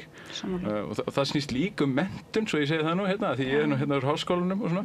Það er heldur ekki gott ef að stjórnmálaflokkar sem eiga að vera eitthvað til vinstri eru bara uppfullir af einhverju fólki með doktorspróf eða prófessorar eða eitthvað slíkt. Það er einu ástæðan fyrir því að ég er ekki sérstaklega að taka þátt í stjórnmálum. Ég held að sé bara ekkert gagnlegt fyrir sérstaklega flokka á vinstri hliðina að fá bara einhverja endalausa fræðinga inn í stjórnmálaflokkinn. Þeir eru að vera samanstanda af fólki sem að deili kjörum bara og almennum svona menntunarskilyrðum og öðru slíku bara með almenning. Þetta er allt í lagi að eitthvað fólk inn á milli sé eitthvað ríkara eða með öðru sem menntun en það þarf að endurspegla fólki sem að það á að representera. Venjulegt fólk leitir ágjafi á lögfræðingin að það sé ekki bara lögfræðingar sem eru að bjóða fram. Já, einmitt til dæmis, já. En mér finnst líka Mamdani hann stilti sig líka upp gegn auðvaldinu vissulega en líka gegn öfgahærunu. Og hann náttúrulega talaði mjög bara lóðbeint inn í það og það er engin menningarpólitík, það er bara öfgahægri sem að Trump er að boða og hans fylgisinnar og það er raun og veru það sem við þurfum líka að fara að tala gegn Hvað er öfgahægrið? Öfgahægrið, það er að veikja kerfin, það er að henda út þeim sem að hafa einhvern annan húðlit eða bakgrunn eða trú heldur en hinnar heil ráðandi stjætt hvítra kalla. Ég kalla þetta menningarstríð. Já, ég bara er svo leið á þessu menningarstríði orði að ég tala þetta bara, tölum öfgahægri þú veist, tölum það og tölum líka bara vandræðin sem að hægrið er í, að hægrið er í fullandi vandræðum Það er líka eitthvað sem við höfum eftir að sjá gerast líka, en ég segi, mér fannst líka rosalega gott að sjá hann gera þetta tvennt. Í raun og veru tala gegn auðvaldinu og líka gegn öfgahægrinu á sama tíma. Hann gerði það mjög vel, mjög skýrt og hafði árangur. Og ávarpaði spillinguna líka, náttúrulega fyrrum borgarstjóri eða New York, Eric Adams, það átti nú að fara að kæra hann, en svo var hann komin eða ekki í lið með einhverjum og já, hann standa saman. Okkurlega. Hann tekur að sér, hann eiginlega þiggur tilboð Trump að verða höfuð andstæðingur eða svona pósturbói eins og sagt og þiggur það. Þannig að hann ætlar að vera andstæðan við Trump. Já, og líka sko, þú veist, þetta öfgahægri eins og við sjáum það birtast í Bandaríkjunum er náttúrulega líka veiking á kerfunum. Það er veiking á kerfunum, þú veist, það er veiking á velferðarkerfinu, það er veiking á heilbrigðiskerfinu eða skólakerfinu og þannig að það hafi allir aðgang að því óháð efnahag. Það er vissulega þannig og það er pólitíkin sem að Trump og hans fólk er að iðka, mjög grimmt. Tölum hægri, segir þú? Já, ég meina við nennum ekki að kannski tala hægri endalaust, en ég bara segja að það er líka rosalega vandræði sem að hægri í og við sjáum það víðar. Svolítið talað í umræðinni við sem óhjákvæmlega í einhverju rosalegri hægri bylgju sem er svolítið skrítið að því að við sjáum lengi merki þess á Íslandi. Það sem er að vaxa á Íslandi er bara miðjan og miðflokkurinn og sjálfstæðisflokkurinn er alltaf að glíma við þessi 33% á góðum degi hjá þeim, niður í svona 28% fylgi samanlagt. Við sjáum í kosningar, það er í Hollandi, ég veit ekki hvort það er að leggja þá merkingu í forsetakosningarnar í Írlandi. Það við erum að fara núna í borgarstjórnarkosningar í Kaupmannahöfn sem getur enda með því að það er borgarstjóri frá NS-listin og fyrsta skipti í 100 ári yrði ekki sósíaldemókrati af því að NS-listin og sósíalíska þjóðarflokkurinn tækist að vera með meirihluta. Þannig að sömuleyti þá göngum við svolítið inn í samþykju að það sé óhjákvæmilegt að verði eitthvað svona hægri bylgja út af einhverju tilteknum ástæðum. En svo ámaður ekki alltaf erfitt með að benda á það. Náttúrulega síðustu þriðjudag var náttúrulega skýrasta dæmi það. Ég held að enginn hafi búist við svona lélegri útkomu Trump og félaga. En er einhver að ganga eitthvað inn á það automatist að sé bara einhver óumflýjanleg hægri bylgja? Ég heyri það í svona spjallþáttum sko, nema helst þér.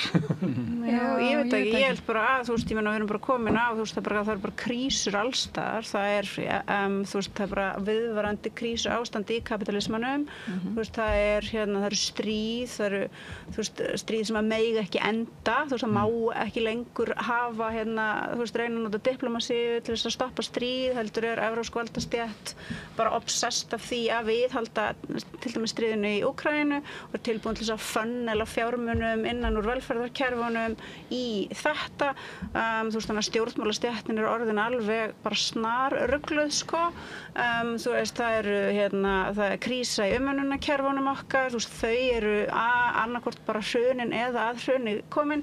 Það eru krísur í húsnæðismálum allstaðar og auðvitað er þetta bara að fara að búa til eitthvað tryllinslegt upplausnar ástand og ég get nú ekki litið svo á að forsetakosningarnar á Írlandi séu sambærilegar við það að einhver miðjulibbi hafi unnið í Hollandi. Þú veist, mér finnst þetta ekki það sama. Ég er að segja þið dæmi að þessi hægri bylgja sem er alltaf verið að boða, hún er bara verið að finna hana. En er þetta ekki bara dæmi, er þetta ekki bara allt saman dæmi það að pendullin hann er bara að sveiflast?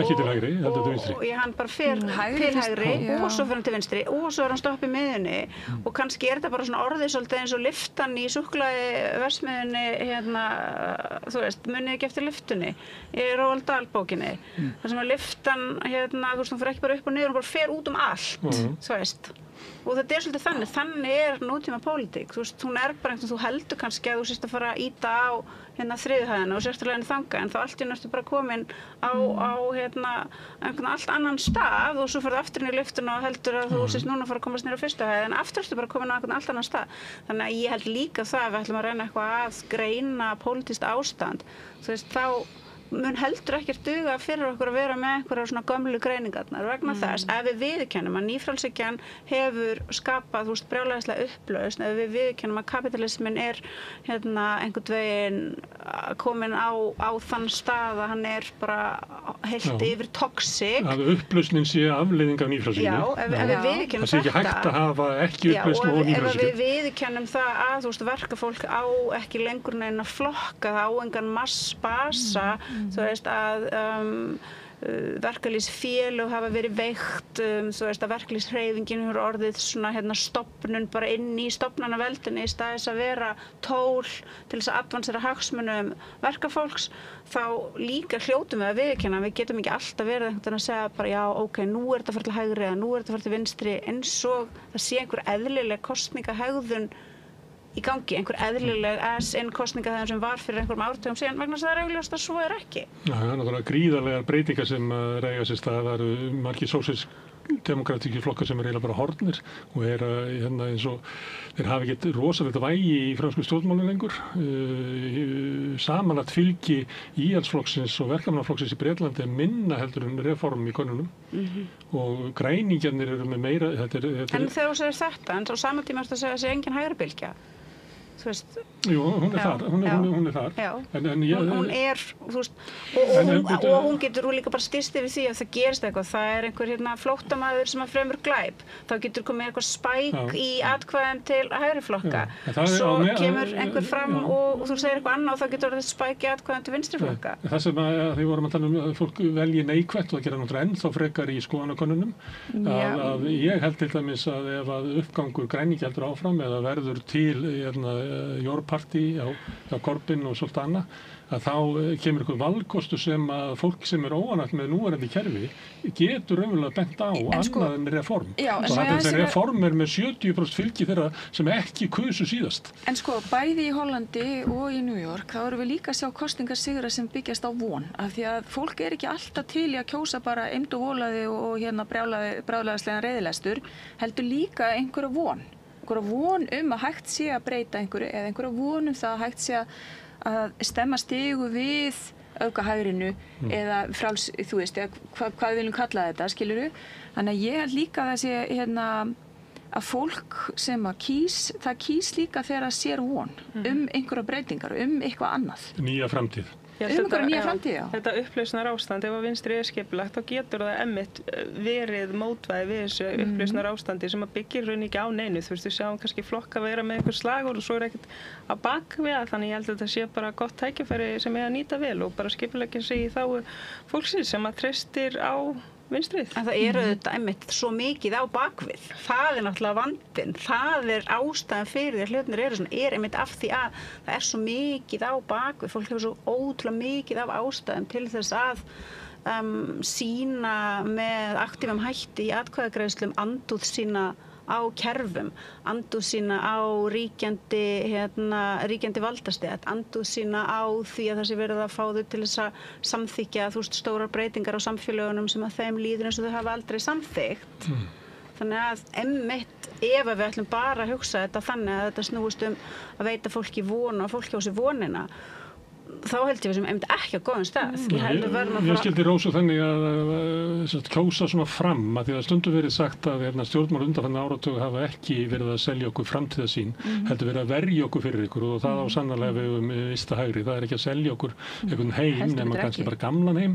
Gamlar hugmyndir, gamlar úrræðslar. Sem þetta sósíalistar og hafi ekkert verið heldur í því að selja okkur að við getum fundið einhvern skárri heim saman. Ég hef ekki verið að verja okkur fyrir einhvern anskotanum. Já, auðvitað hefur þetta verið mikil varnarbarátta gegn uppgangi hægrisins og líka þessum aukna ójöfnuði. Vinstri er náttúrulega ekki þátt í uppgangi nýfrjálshyggjunnar, það bara eins og... Já, en ég að segja að fólki í vinstramegin við miðju hefur náttúrulega líka verið í varnarbaráttu líka.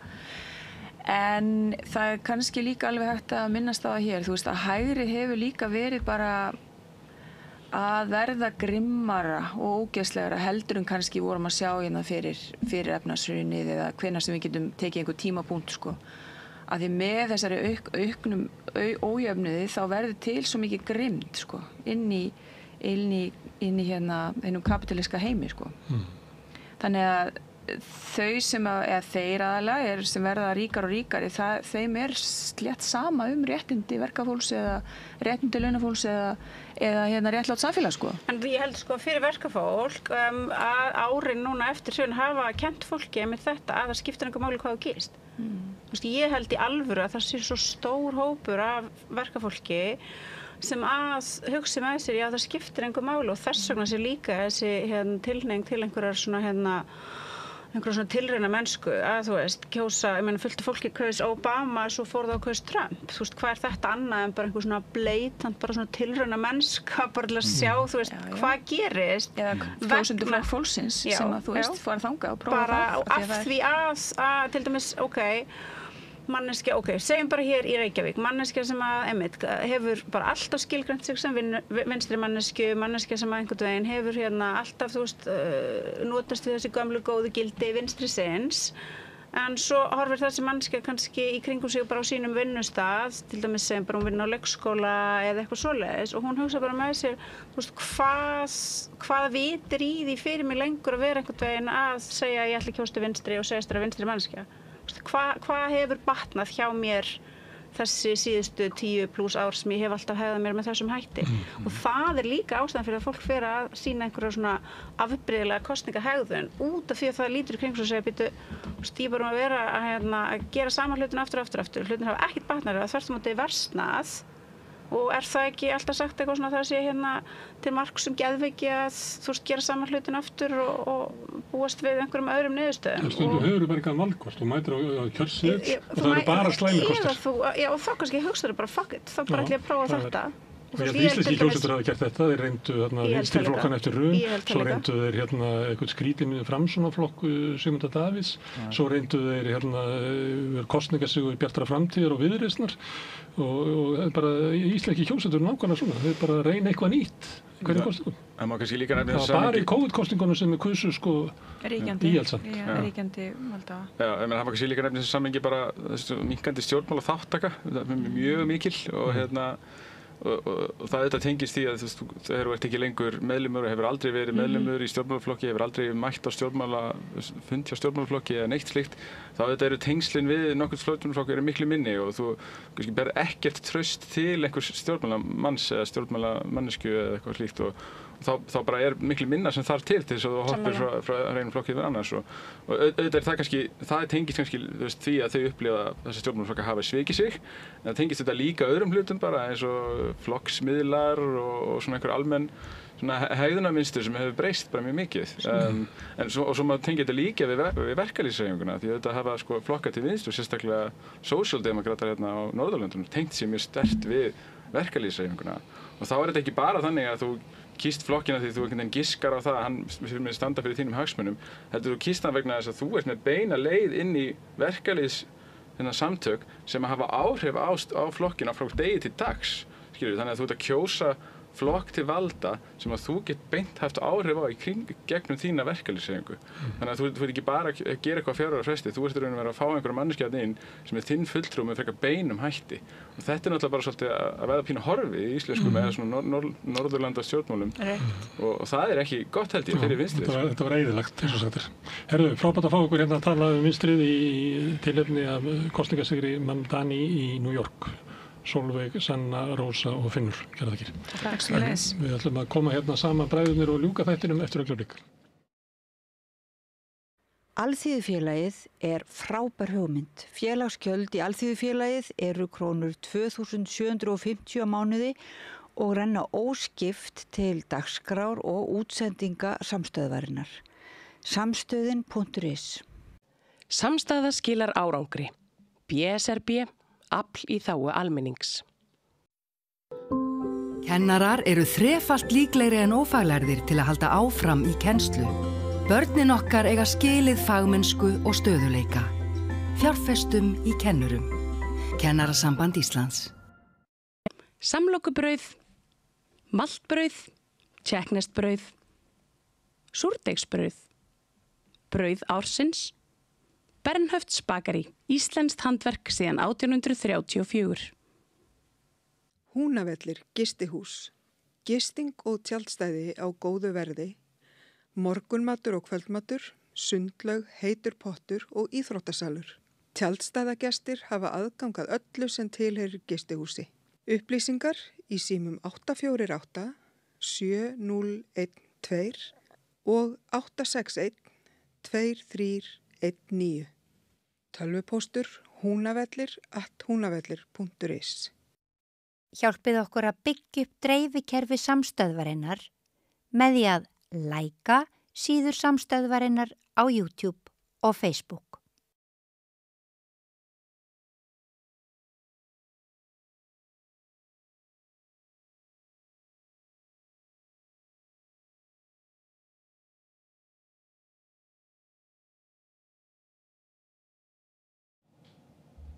Það eru farin gestir okkar sem að voru að tala vinstri, þannig að við veitum kannski að tala að hægrið, Sigurjón?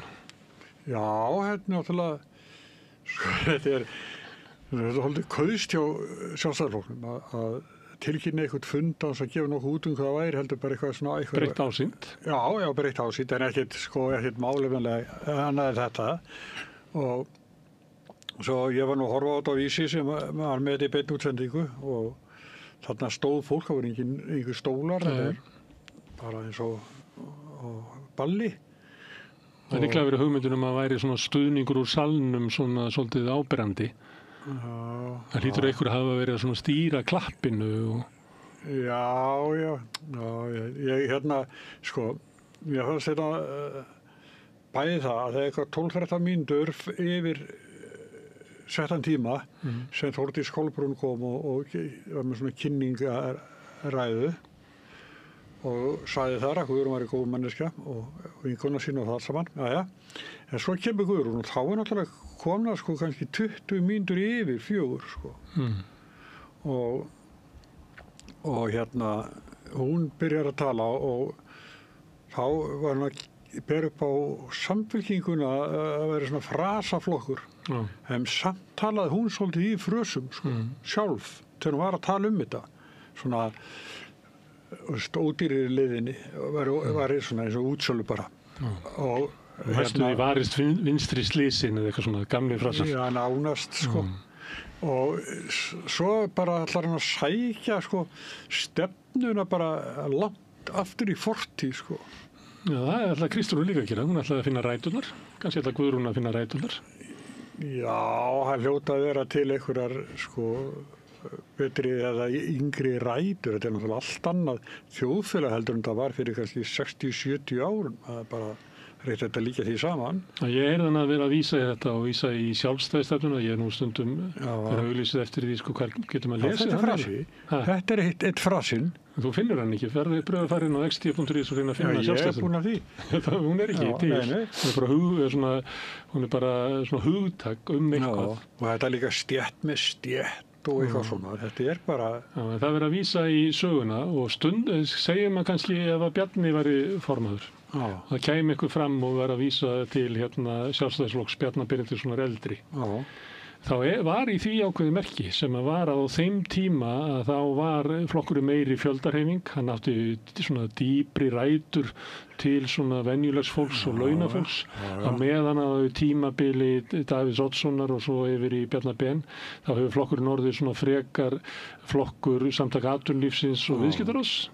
Þannig að í því samhengi þá hefur þessi tilvísun yfir Óla Thors og Bjarna Ben hljóma þannig væri bara eins og Ragnar Önundarson eða eitthvað verið að tala. Það verið bara að segja það líka. Nei, hún var nefnilega svo hlustaði með þar. Það sem hún nefndi var ekkert af þessu Hún var ekki að vísa til þess að flokkurinn yrði að vera breiðari, hann yrði að hafa rætur til venjulegs launafólks, finna til með fólki sem væri í erfiðri lífsbaráttu. Nú mannst þú sögun ekki alveg nógu vel, Smári. Það er á þessum tíma þá... Ég er ekki að segja að hafi verið svo. Hundeltu vinstri sinna fólk og komið veg fyrir fram að þess. Ég man það alveg, ég hef bara vísað til þess að ef þessi ræða verið flutt fyrir 5 árum, þá hefði það verið merkingarnar. Ég er ekki að segja að sjálfstæðisflokkur Bjarna Benediktssonar eldri hefði verið góður flokkur, ég er alls ekki að segja. Þeir sem er að tala þessum góði gamli sjálfstæðisflokkurinn, þeir eru að vísa til þessa tímabils. Og það eru svona nokkrir eldri kallarendar sem er að vísa til þess að verði svona mildari ásjón á flokksins, telja að flokkurinn undir Davíð og Bjarna hafi orðið svona harðari hagsmunagæsla utanum hina allra ríkustu. Þetta er svona orðræðan innan úr flokknum. Alveg eins og þegar menn er að vísa til svona sjálfstæðisstefnu alveg stétt með stétt, þá er þetta oft mjög loðin hugtök og skiptir máli hver er að segja þetta. En það sem hún var að segja og einkum að ég heyrði líka í honum Jens Garðari, varaformanni, að erindi hans var alls ekki í þessum anda sem að ég er að lýsa sem að svona fólk sem er að biðja mildari ásjón er að gera alls ekki. Hann var bara að tala að vera á móti öllum skattahækkunum og eitthvað svona. Hann var bara að tala eins og Bjarni Ben. Þannig að... Ykkur þetta vegna var hann kosin bara beint upp í varaformanni, nýkjörinn alþingismaður. Þannig að stundum finnst mann eins og Guðrún ætli að fara yfir í svona það sem ég er að vísa til sem hefur gagnrýni á formannstíð Bjarna Benediktssonar. Að þetta hefði endað bara sem hagsmunagæsla fyrir 14 ríkustu fjölskyldunar. Og á sumu leyti Guðlaugur Þór, gagnrýni hans hefur svolítið komið þar. Þegar hann bauð sig fram að þá var hann að tala stétt með stétt og var að vísa inn í þessa orðræðu. Að flokkurinn gæti aftur orðið með tengsl til svona venjulegs fólks. Þegar Guðrún kom hingað, þá var hann að tala svona húsnæðisstefnu sem myndi þjóna venjulegu fólki. Nú var þetta húsnæðisstefnu að þjóna bara einum allra ríkustu sem eiga íbúðunar sem geta blóðmjólkað hina. En það er svona, var ég að bíða eftir að heyra eitthvað sem að vísaði til þess að flokkur ætlaði að vera öðruvísi. Veistu hvað syngur í höfðun á mér á meðan hlustaði? Þá var öldin önnur en Sveinbjörn stökk á stöng. Og þessu taka eitthvað stangastökk til fortíðar og gleyma millikaflun. Ég veit ekki. Nei, það er Smári. Það er ekki hægt að Davíðs tíminn og Bjarna Ben yngri tíminn þú getur ekki bara að láta þess að það hafa aldrei verið til. Nei, þá þyrftir að koma með eitthvað aðra stefnu heldur en var þar. Ég náði henni ekki, sko. Nei, ég heyrði það ekki hjá Guðrúnu og þegar Jens Garðar kom þá var hann að leggja bara áherslu á bara að það má ekki hækka bara viðskiptaráð. Það má ekki hækka innviðagjaldið og skemmtifferðaskip. Þú veist eins og það sé ykkur gjöld á allan almenning og svona ykkur slíkatriði sem veiðigjöldin og allt þetta. Ég vilja nú meina að koma skemmtifferðaskipa muni dragast mjög mikið saman út af þessu gjaldi. En hafnirnar hafa svo sem þurft að kosta hansi miklu til. Já, og vantar pening til þess að við getum ekki verið að borga fyrir innstungu fyrir skemmtifferðaskip. Skemmtifferðaskip þurfa að borga það sjálf. Nú veit ég hvernig það þau náttúrulega þurfa að borga eitthvað hafnargjöld vantalega, en það er bara kannski ekki bara nóg. Nei, það er ekki nóg. Og það er líka álaga eins og ég man það voru svona fréttir fyrir ykkur síðan álagið á sjúkrahús og Ísafirði og fleira þegar skemmtifferðaskipin kæmu. Það er mikið háaldra fólk sem er á þessu. Og það sé ekki þannig í auglýsingunum að það verið háaldra fólk sem er á þessu skipinu. Þannig að það er mikið álag, þannig að það er eðlilegt að þeir sem að noti þjónustuna koma hér inn og borga engar skatta og skyldur og það gerir það. Og svo kannski rukkað eitthvað þá farið við frekar til Tromsö eða eitthvað. Og þannig verður það bara vera. Það er ekki alltaf að beygja sig undir svona hótanir skemmtifferðaskipana. Ef þú hækkar þetta þá bara fyrir eitthvað annað, bara láta á það að reyna. Eins og Kjartan Sveinsson var að benda á fyrir að það hafi verið eitthvað í góða við Mamdani í New York. Hann hafði ekki beygt sig undir hótanir hinna ríku sem voru að hóta alls konar, að flýja borgina og ég veit ekki hvað. Stundum verður bara að láta á það að reyna. Það verður að vera eitthvað réttlæti. Það getur ekki byggt okkur undir allum kröfum sem komum utan frá. Nei, ekki bara kröfur þeirra sem hafa afl til þess að knýja kröfuna fram.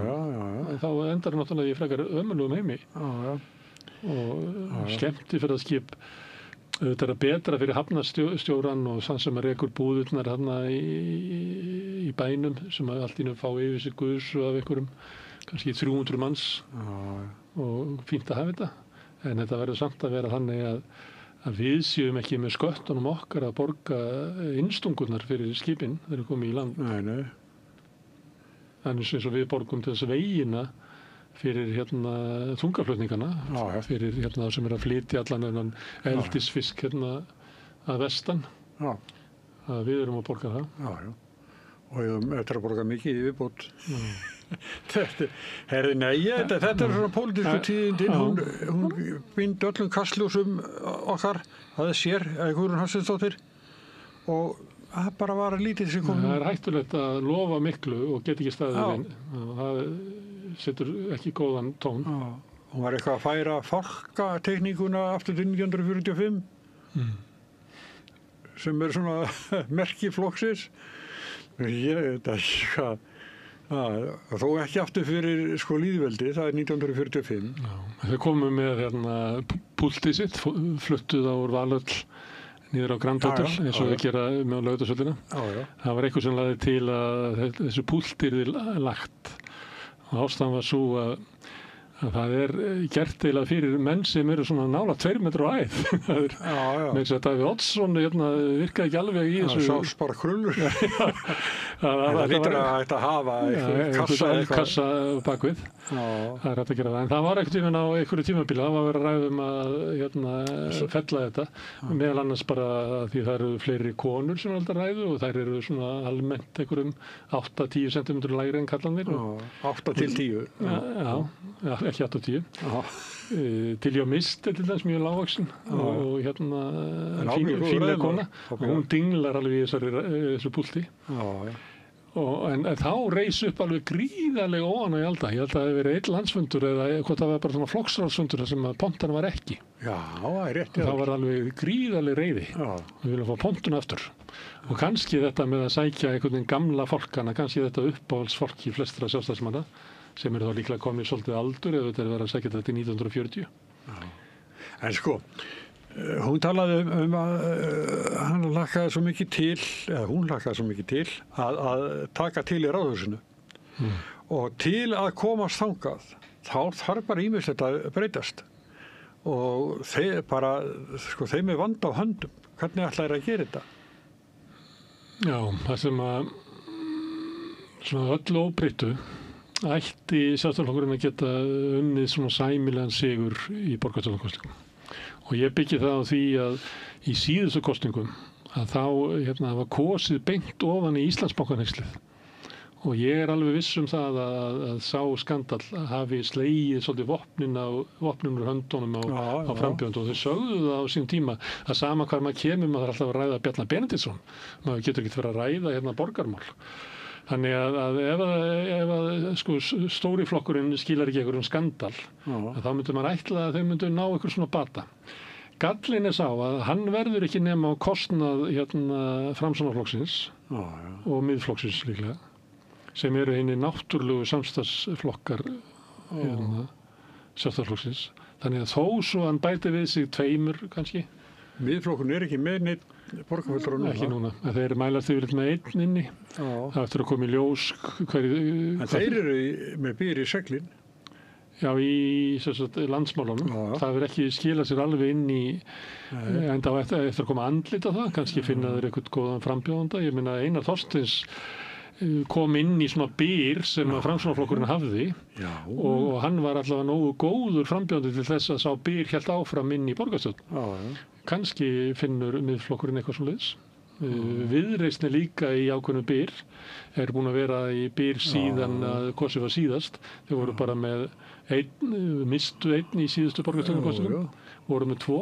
Og hún, hvað heitir hún? Já, hún ætlar ekki að bjóða sig fram. Nei. Og þar er verið að tala alls konar, þannig að svona einhverjir frambjóðendur sem einhvern veginn ná allra bestum árangri viðkomandi flokks geta haft áhrif á þetta og ég held að sé alltaf snemmt að fara að spána. Það verður líka leiðtogakjör í Sjálfstæðisflokknum. Mér finnst flestir svona tala inn á það að Hildur eigi að geta haft þetta, en ég er ekkert svo viss um það. Nei. Og það er líka að koma í ljós hvort að vörður samþykki þetta breytta fyrirkomulag. Það er 2/3 hluta atkvæða til þess að gera það. Og þá er tillagan svo að það verði kosið bara leiðtogi og svo raði fulltrúaráð eða ég man ekki hvað það heitir næstu 6 sætum og þá reiknaði maður með að hugmyndin sé svo að það verði gert á í samráði við leiðtogan. Þannig að það komi út úr þessu samheldin hópur. Og Hildur held ég mig að segja fullra, hún verður gestur hjá okkur eftir viku. Já, og þá verður kannski komið ljós hvort að verði leiðtogaprókjör. En Guðrún er við höfum oft rætt hérna. Guðrún er náttúrulega alveg í sérstökum vanda með að flokkur sem er að missa flugið og erfitt að finna út hvernig hann á að finna sína sjálfsmynd. Vegna þess að öðru megin ertu með betri valkost fyrir svona íhaldskurvana, þau geta bara farið í Miðflokkinn og hinum megin kannski eru svona frjálslyndi hlutin að þeir geta bara farið í Viðreisn og þá hefur verið náttúrulega sömuleyti verið að vísa til þess að flokkurinn sé búinn til úr 2 flokkum sem að voru annars vegar íhaldsflokkurinn og hins vegar frjálslyndirflokkurinn. En síðan var náttúrulega annar flokkur sem var flokkur þjóðernissinna sem var svona íslenski nasistaflokkurinn sem að lagði niður starfsemi sína eftir að Bretarnir komu hingað. en sá mannskapur rann allur inn í sjálfstæðisflokkinn. Þannig að hann er eiginlega búið til úr þessum 3 flokkum. Og miðflokkurinn er náttúrulega þjóðarnirflokkurinn og sömuleyti hefur honum tekist að vera íhaldsflokkurinn. Svo er frjálslynda fólkið, held ég að hafi farið yfir í Viðreisn. Og þá er það spurning, hvers konar flokkur getur sjálfstæðisflokkur verið til þess að, hvernig getur hann vaxið með þessa 2 flokka í kringu sig? Já, ég veit ekki. Ég væri ekki bjartsýnn ef ég væri þarna innan hús. Já. Þetta er já, og sko, ég held að ekki hjálpar til, sko, að boða til fundar með miklu spenningi og segja ekki neitt, sko. Það er alveg bara, sko, það er afleikur, en ég veit ekki hvert sjálfstæðisflokkurinn á að sækja fylgi sitt. Þetta við höfum rætt það, að þegar þú byrjar að falla svona í fylgi, þá er alveg heljarinn að mála stöða það. Þetta er samfylkinguna, það er bara rétt hingunni bara á örfáum atkvæðum. 5,7% ef ég maður rétt. Já. Eitt kjördæmakjöri mann. Og svo fór VG þurrkaðist út. Við lifum náttúrulega, við fórum svolítið að tala vinstri þarna og þetta er náttúrulega raunveruleiki stjórnmálan í okkar heimsluta. Það á ekki neitt, en núna skýst samfylkinginu upp, en þú veist, í gegnum 2 ár af svona efnaðslegri lægð og eitthvað fleira, þá getur vel verið að bara vera ekkert eftir þessu. Það fylgi farið bara eitthvað allt annað og þú veit að sjá, að því ég var að vitna til Bretlands hérna, þar er umbótaflokkur Nigel Farage með meira fylgi heldur en íhaldsflokkurinn og verkamannaflokkurinn samanlagt, sem að í gegnum söguna hafa verið með svona 85-90% fylgi í Bretlandi. Já, það er á svo sem eftir að reyna á þetta í kosning. Jú, þegar þeir stillu upp og ég held að það er líka við miðflokkinn. Að miðflokkurinn er svona náttúrulega langt þarna, þeir eru með eitthvað 16% í nýjustu könnun Gallup eða ekki. Þeir eru langt frá stöðu Farage. Var ekki 16 komið? Þeir voru með 16 miðflokkurinn, en Farage er að mæla því svona 33% með 2-falt meira fylgi. Og mér fannst það að koma svolítið í ljós að því að fyrir ári síðan var miðflokkurinn að mælast svona 16-17% og með meira fylgi heldur en sjálfstæðisflokkurinn, en þegar fóru að líða að kosningum að þá fjaraði svona undan þeim og þeir enduðu þarna eitthvað staðar í undir 14 eða ekki eða neðar og þegar að kemur að kosningu þá hegða fólk sér öðruvísi þegar það svarar endanlega heldur en í könnunum. Og það var eins og að svona uppstillingin hjá þeim og kannski framistaða Sigmundar Davíðs var ekki þannig að hún tækist að koma með þetta fylgi í mark. Og það held ég að sé eigi eftir að koma í ljós til þess með Nigel Farage, það er mjög erfitt fyrir hann að stilla upp 650 boðlegum frambjóðendum. Hann býður ekki fram í Norður-Írland og svona, en ég meina það er eitthvað, hann þarf að finna 630 pluss góða frambjóðendur og hann er eiginlega eini málsvarið þessa flokks, sko. Þannig að ég veit ekki það gengur. Herðu, eitthvað meira í pólitíkinni? Þú vilt ekki tala um Framsóknarflokkinn? Nei, það er bara, þar verður bara kosið í febrúar, ekki? Flokksþing í febrúar. Lilja Alfreðsdóttir er svona farin að sýna sig svolítið. Já, hún er ekkert farið lengt með metnað sinn að taka við flokknum. Hún er samt ekki gefið það út svona skýrt að velli. En við höfum reynt að bjóða henni hingað, það er ekki tekist. Hún er komið hérna einhvern tímann, sko. Já.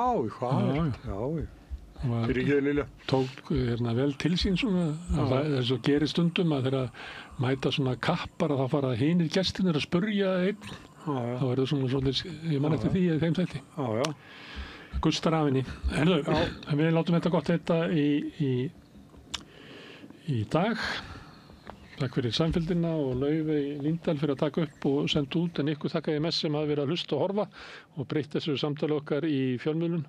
Minni á að þið hafi byggt upp dreifikerfi bara með að segja vinum og vandamönnum frá efni sem þið sjáuð hér og heyrið Og þá finnur fólk okkur á YouTube, á Facebook, við erum í öllum hlaðvarpsveitum, bæði undir nafni Samstöðvarinnar og einstaka þátta.